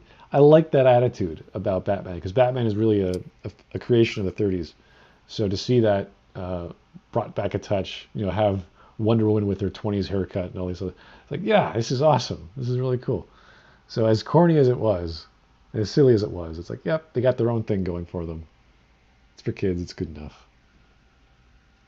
Well, in the Arkham games, they made Calendar Man like really dark, like he had numbers on his head or something, and dates. There are some darker versions of villains that didn't see the light of day, and people bring them back because they didn't want to create new continuity, and they just wanted to bring back old stuff that no one else was using. So it's like, can I, like, they'll talk to their publisher or their producer on there's like 7 or 8 iterations of the Batman comic right now. Can I use this? They say, sure. What do you, can I do this with their backstory? It's like, no, you can't, because for whatever copyright reason, they don't have authority to say yes or no. But in some cases they will, because no one cares. So you get to do fun stuff like that crazy, what is that, Harley Quinn series where they have Kite Man. And he's dating, or was dating, Ivy. Poison Ivy for some reason. Like, what? Why? How did that happen? And then, you know, they're about to get married, and then all of a sudden Ivy just becomes gay and then decides to go with Harley Quinn. Of course she's gay. Of course. It's like, oh, they're about to get married, then all of a sudden it's like, oh, no, they're not going to get married anymore. And it's like, oh, Ivy didn't really love Kite Man. And this entire time she loved Harley Quinn, despite building their relation up for like 2 seasons. Just like 7 to 9, and that switch just flips in their head and suddenly they're gay. Yep. All of a sudden. The new police commissioner is also obsessed with catching Batman instead of the real criminals, working against the one person that could potentially save the city. On the ground, now! The reason why she's against Batman is because she doesn't understand. And that's what Gordon points out, and she doesn't quite understand what he's saying, where he says, you know, it's not for him to judge, it's bigger than him, because what Batman is doing is affecting it's on such a huge level, and she doesn't understand until after the power goes out. She can't control the city as commissioner, but Batman can, and that was the whole point, is that he is something bigger than them for them to judge. It was nice to know about that switch as Gordon was retiring and she replaces him, and she's pretty much saying, nope, I'm going after Batman. As much as Gordon is saying, well, I hope my... Sorry? I was going to say, she just doesn't understand Batman. Yeah. She just sees him as someone who's breaking the law. Exactly. Yeah, she just can't understand the fact that Gordon worked with him or didn't catch him or whatever. She's not a bad person. She just wants to capture Batman because she sees him as dangerous. Because he's a vigilante they can't control or have no power over. Are inherently shit. It seems like Bruce Wayne is. That's not what the message of the series is, though. That's not what the message of the Dark Knight Returns is, though. It's that you have to take up a stance against criminals and bullies, essentially. But you can't do it on your own. You have to be the inspiration, be the example. That's what Bruce Wayne became. That's so like Batman was in the story. People in the Sandman are inherently evil. It's like, no, it's just a darker version of storytelling. Frank Miller's very dark, so everyone's a bit creepy and weird. So it's not. There's lots of characters who aren't shit in the Dark Knight, like the Robin character. She's pretty much plucky and happy. Breaks the rules to get out of house because she's bored out of her mind. But Bruce isn't shit. Superman isn't shit. All these characters are doing what they think is right. Yeah, in this version, Superman he's an antagonist, but he's not a bad person. He just he attaches himself to the state pretty much. He does the bidding of the U.S. president. Yeah. But he's not a bad person. He still has that same Superman compassion. He still has the same Superman mentality of create peace, and create peace and help the Earth enforce laws and keep it peaceful, while also remembering that it's not his world, it's the Earthlings' world. It's human. They have to make their own decisions and stuff. I think Superman considers himself human, more or less, because he was raised by humans as a kid, and he didn't know he was an alien until he was older. But his mentality is still the whole. They have to make their own decisions. He's not going to be the one telling them what to do and ruling the world. He's there to help them and be the inspiration, but he's not there to think for them. I think this sort of statement is more about the setting of Gotham City, and what it's supposed to be is this mirror, this dark mirror of New York, and how it's like extreme version of that. And that's why the Batman exists. That's why Bruce became what he did, or what he is. So it's just the retelling of that, just darker, just grittier, like really gruff and dirty. And to see the violence in it is like compared to other iterations of Batman, this is the darkest it gets, I think. Good person in Gotham. Early in the story, a guy pushes a man on crutches into the subway because he's too dumb and afraid to know better. Later, when the power goes out during the climax, Batman's gang is the one to restore order. If it weren't for his influence, Gotham would tear itself apart and would have burnt to the ground. Now, it's just gonna get knocked around a bit. The people may not like it, but we know it's for their own good. This society has to be saved from itself. What is this, the Gestapo? He lumps us together with criminals? So in this cynical world, Gotham needs Batman's authority. Besides, forget what the old law says, because as B-Man tells it, I am the law. In the context of Yes, and we all know the context of why he says that. So it's not. Did you because- just forget to mention that Gotham during that time was under an EMP blast, and they had no power, and everyone was rioting and looting. Not even just criminals, but everybody. Yeah. And anyone who wasn't rioting and looting were running for their lives from the rioters and the looters. I don't think you mentioned that. There's no other authority, and Batman takes charge, and everyone follows him. Technically, yeah, he is the law at that point. He's basically riot police. It's There almost wasn't anything else. It's almost as if he's just a normal leader guy. Like he's an inspirational leader. That's what leaders do. They lead people. Doesn't make you a fascist. And now you're a dictator, Batman. Like, what? Like, there you are. So you didn't choose this, but here it is. You're now a dictator.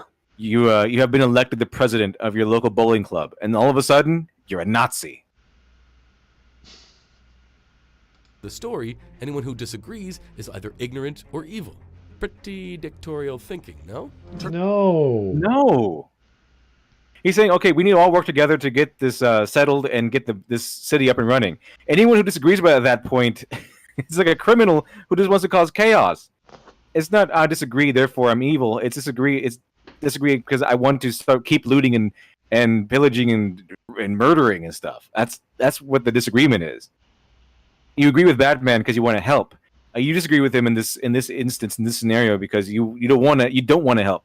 You just want to go around and fend for yourself and rob and murder people. Yeah, and he gives those people an ultimatum: either join us or stay down on the ground. Yeah, sometimes being a leader means laying down the law. Okay, and that's what he did. He even gets rid of guns. He said, "No one uses guns. Okay, we're not using guns." He put it into that because they're clumsy. Well, because he doesn't want them murdering people as well. Yeah. Yeah, it's a We're pretty not good way to do it. These are the weapons of cowards. Exactly. Someone should Tools just of put a quick justice. clip for Zack Snyder. These are loud and clumsy. Tonight, I am the law. Yeah, the big difference there. But so okay, what? big difference Gotham there. isn't a real place. WatchMojo says, "Oh, and Batman says he is the law." Big difference between "I am the law" and "Tonight I am the law." Judge Dredd, he is the law. Batman, tonight I am the law because there is no law. Law has been wiped out because of the EMP blast, because we had a nuclear explosion explode overhead. So there is no law at the moment. So tonight I am the law. I'm here to provide it. I'm here to keep things in order. This is a comic book. This depiction of Gotham is designed to be as bad as possible because the story needs a struggle for Batman to overcome. That's definitely true, but it's also important to contextualize the environment in which Miller wrote The Dark Knight Returns. New York in the The environment? Okay. 1980s. This was a rough place. Miller himself was apparently mugged several times while living there. The murder rate was through the roof, especially when compared to what it's like today. Meanwhile, the Cold War was still hot on everyone's mind, and Ronald Reagan was in the White House, which is exactly what's happening in the comics. So you can't say Miller's world doesn't reflect the real one at least a little. Yes, that's true. He was inspired by real world events. He's very sensitive, as all writers are. That's fine. Yeah, Parallels. not fascism though. I don't see how in any way this is fascism. No, I don't think Miller's making a political message here at all. So Are right there. Again, we understand that this is a comic book set in a fictional city. It's a made-up environment for Batman, so of course, it's gonna be unimaginably bad. No need to read too far into things, right? But then again, why would a Batman story include President Reagan and the Cold War, if not for a bit of social commentary? You just mentioned you just why. said why. You just mentioned why. Because that's the world Frank Miller was living in at the time. Okay. I just. I have to make a video today, guys. Say stuff. Go. Okay.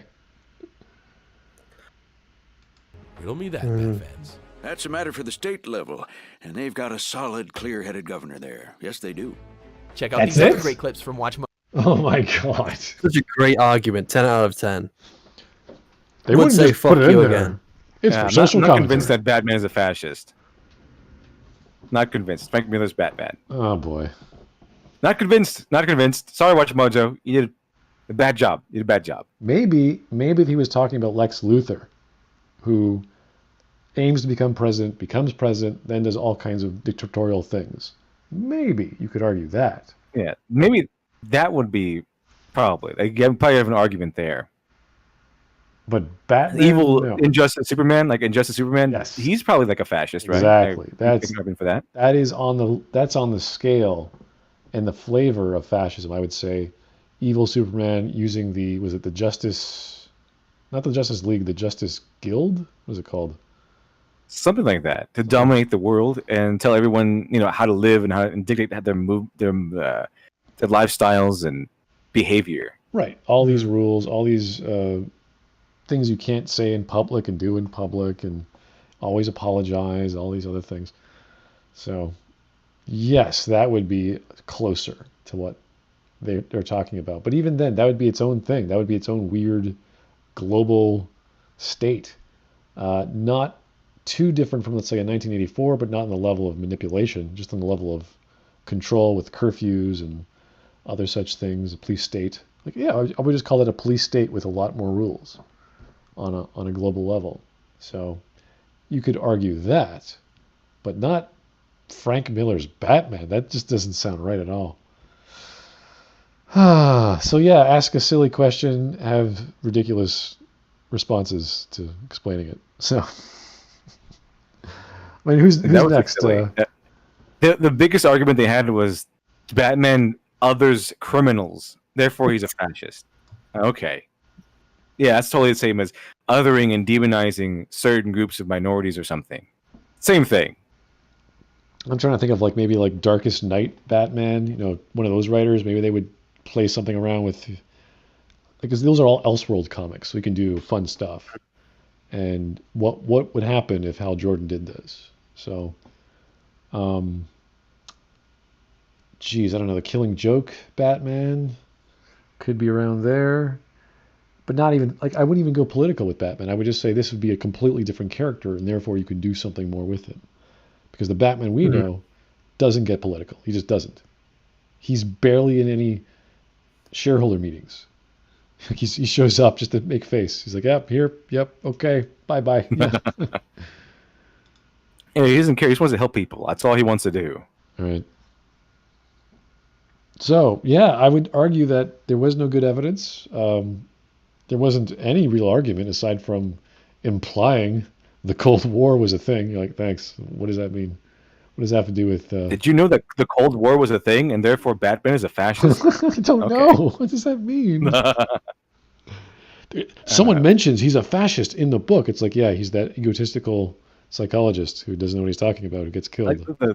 The last thing they said, the last point they tried to make was that, did you know that the Cold War exists? And then Frank Miller would put it in the Cold War. Therefore, he was trying to say something, some sort of commentary here. Therefore, it's not unreasonable that he was trying to say that Batman was a fascist. No. They don't know what the commentary is, but it's there. Yeah, it's there. Therefore, we're probably right somehow. Yeah, that's it. That's how that works, apparently. The only arguments I've heard from WatchMojo so far, from that video, was that he's a fascist because he others criminals. And that he took law into his own hands. In Gotham. He became the law in Gotham for a couple of days.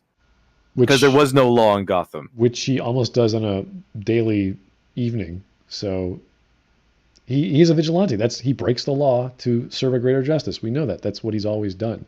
If he were to talk about Superman Red Sun later in the story becomes this global superpower, then you're like, okay, maybe you could call that fascism. But even then, I wouldn't call that. That would be something else.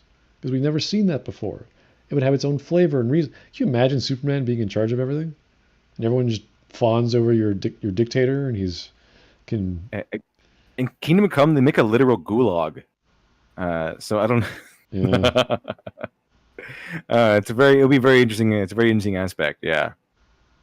Anyway, that was a fun little video. That wasn't easy. That wasn't even a softball. That was like a T-ball. It was just like, yeah, there we go. Line it up. That was Pow. easy mode. Very quick. Easy mode. Yeah, but good topic. I like talking about Batman and all the iterations. Frank Miller, of course, one of the better versions of Batman, one of the more famous ones. It's better than talking about transsexual dinosaurs and monstrous femininity on the loose. And whatever it was we tried to cover on Morning Nonsense today. That was just going in one ear, causing me a headache, and then going out the other ear. I don't know. Yeah, every time we talk about postmodernism, I feel dirty. I feel really, really dirty. We were covering a perfectly good topic, and then you changed it. You ruined Star Wars. We could have kept talking about the guy who that wasn't mainly due to my selfishness. I really wanted to see what they were trying to say. I know we could have moved on, but I was really trying to get into that video. I wanted to see what their points were, but it was just too weird. It just kept coming out with different things, and so it wasn't even fun for the audience. It was just terrible. It was just disgusting. The whole thing was disgusting. Hopefully, we cover the what was it the centrist jokes that they don't like in another. Yeah. We'll definitely cover that one because that postmodernism. Every time we cover someone whose main topic is postmodernism, it's always disgusting. It always leaves me with a disgusting, horrible feeling. Occupation Army said, "I didn't really expect much from WatchMojo anyway." So yeah, that's exactly why I don't expect much. It's WatchMojo. WatchMojo. There it is. New name. Well, I think it's a good change of pace from what we did before. And my God, I'm still trying to rationalize what the hell we saw last Smudcast. That certainly was something. It was a beautifully popcorn munching movie by Spielberg turned into some weird dinosaur female. I don't know what to call it. Something. Rampant feminism or something like that. I think you mentioned rampant femininity on the loose. Rampant monstrous femininity. I believe that's what they said. I don't know. Does that make the movie bad then? Because they're portraying feminists as evil or something, like monstrous, literal monsters. Not feminist. Femininity. That's it. Monstrous femininity. Is that so? So Jurassic Park is evil then? Yeah, of course. Okay. Because obviously women are bad, apparently, according to that film, because all the dinosaurs are women, and then because they also changed gender, that means it's monstrous transsexuals. It had nothing to do with the fact that they're dinosaurs, predators and things, trying to look for food. It was just because they're all women. That's why. And it tried to make the accusation that all these scientists were male, when if you actually look at the background, there's only one scientist they really draw attention to actually as lines. But if you look in the background, there are multiple females, which are scientists. So it's not exclusively males which are causing these dinosaurs. All right. Well, that was relaxing and fun. Thanks, guys, for joining. If you have any other suggestions for videos or blog posts for me to cover, please leave them in the suggestions channel on the Discord. That's always the best way to get our attention. I share them with everyone. Maybe don't share them in my comment section. They send them to you? Oh no! People keep sending me Xander videos in my comment section. Xander. I don't know why do they want me to cover Xander? Guys, I don't think ruined stuff. We'll ever cover a Xander video just because. In the middle of this, CG Great said, "Hey, Shiny, cover this," and it's Xander Hall saying, "Destroying the myth of forced diversity as reactionaries fail to understand storytelling." He got us this time. Yeah. See, Vox Club number 5007 will get us this time. He doesn't say anything of any value. He has no evidence. He calls people's names. It's just he's a kid. Get some books under him aside from something by Marx. Get some books that, some old white dead guys. I don't care. 100 years old, 1,000 years old, 2,000. Get some books. Read something else besides Marx and Harry Potter or something. I guess whatever he reads. Everything he said was vapid, everything. And I'm just sitting there like, why are we talking? Well, I mean, if he learns things, he'll have to stop being a bread tuber because you have to be an ignorant weirdo to be a bread tuber. I think, as far as I've seen, it's a bit scary. But yeah, anything aside from Xander, guys. Even Maggie Mae Fish, she's entertaining. She's crazy, but we can make a video out of that. Oh my god! If you pay, I just checked Xander's Discord. If you pay $10 a month, you have access to the official fan Minecraft server. Where he plays Minecraft. Minecraft server. Awesome. It's a Minecraft server. That's interesting. High priority. Wait, if you pay $30 a month, you get high priority during viewer call-in streams. Call-in streams? Oh boy, fun. Pay some money. If you pay $50 a month, apparently you get fuck all. There's no benefits for paying $50 other than the ones which are already stated. I really like the fact that he has a Patreon or whatever it is. Isn't he supposed to be capitalism is evil and everything? Yeah, apparently so. Thank you for donating to me $50 a month. Capitalism is evil, by the way. It doesn't tell me how many people, how much money he's getting a month. And I don't know. I don't like the new layout of Patreon. It's kind of stupid. I like the old layout. It actually tells you shit. Here's a super chat from Taker610. Quick change. Thoughts on Halo Infinite? There was a trailer released just today. I caught a few seconds of it. Didn't impress me. Looked like they were turning Master Chief into a cyborg or bringing him back to life via robotics or something. And I was like, I don't know. I'm definitely not going to buy that game. I'm going to watch the cutscenes, and then if that interests me, I'll then buy it. But I've lost... They've kind of lost all respect. 343 lost my respect. So are they going to Skywalker him? Yeah. You know, the plot for Halo 5 was so fucking stupid, and they've made mistake after mistake after mistake. And then it's kind of the same old SJW thing where it's like, no, I'm not the problem. You're the problem. You just don't understand the media. You just didn't read the books. It's like, why the fuck should we need to read books to understand a Halo? And that still doesn't fix the storytelling problems. Yeah, you just don't understand how deep and complex the story actually is, okay? No other game has done anything like this before. You just didn't read the books. And that was the same defense we see for The Last Jedi. I'm glad they do have cinematics and cutscenes. They've always had that through the Halo series, but they're focusing on storytelling, which is nice. I just don't know what the science fiction draw is, like why you'd want to. Like, they could have done any other story, not in Halo, and at least it'd be new. You'd be like, oh, what are they doing there? Okay, something about a cyborg making a super soldier or whatever. Great, go with that. Why does it have to be Halo? The same studio, you know what you're doing. Do it. So I think, yeah, after what I've seen, some cutscenes from Halo 5 didn't really appeal to me. So unless they've got a new writer or a new take on things, which I haven't even researched yet. The only thing I've heard after the failure of Halo 5, I heard they tried to make a big course correction to big Dum Dum fanboys. One of the biggest things they've done is they've reverted back to the old art style, which is something which at least is a sign they're trying to do better. But the problem is that, you know, they still have a terrible writing team unless they've got new writing talent in. Yeah. Because like from the very beginning, they've just had so much mistakes that I don't trust them. It's the same with Bioware. RMSDX says, you ruined Halo. It's the same with Bioware. There's some Mark Dara made a tweet today. Oh, we're still working on Dragon Age, whatever. It's like, yeah, you've been working on it for the past 6 years. After you've pumped out Anthem and Mass Effect Andromeda, it's like, oh god, what were you doing these past 6 years with your other B team in Edmonton? Like, thanks Mark Dara for the update, giving us no information. Like, no one can give us some actual demo, give us an actual video, give us something, but no, nothing. It's the same thing. Nothing to talk about. No work is getting done. Coronavirus is damning the economy in Canada. It's like, yeah, well, everything's fucking the economy. Everyone, riots and everything, and protests and viruses. The world is hell. Now I'm going to go back to hell because that's much safer for me.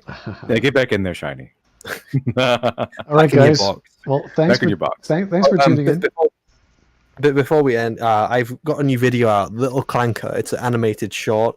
I'm sure you guys will enjoy it. My channel's in the description. Put the link in the chat if you can, if you want. You don't have to, but it might be easier. But yeah, definitely the channel is in the description as well. Check it out. We're doing D&D whenever, but I think you have 2 of them out so far.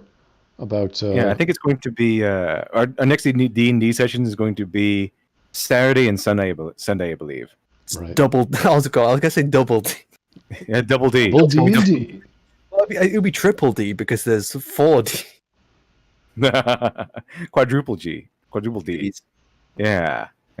So double. So it's gonna be back to back days of D&D. So Yeah, we'll see where it goes. Those are 3-4 hour sessions, and Shiny makes little CGI videos that last about, I think, 2 minutes, 3 minutes. fantastic. Yeah, they're pretty funny. So he gets the best parts and just makes a story out of that. It's kind of cool.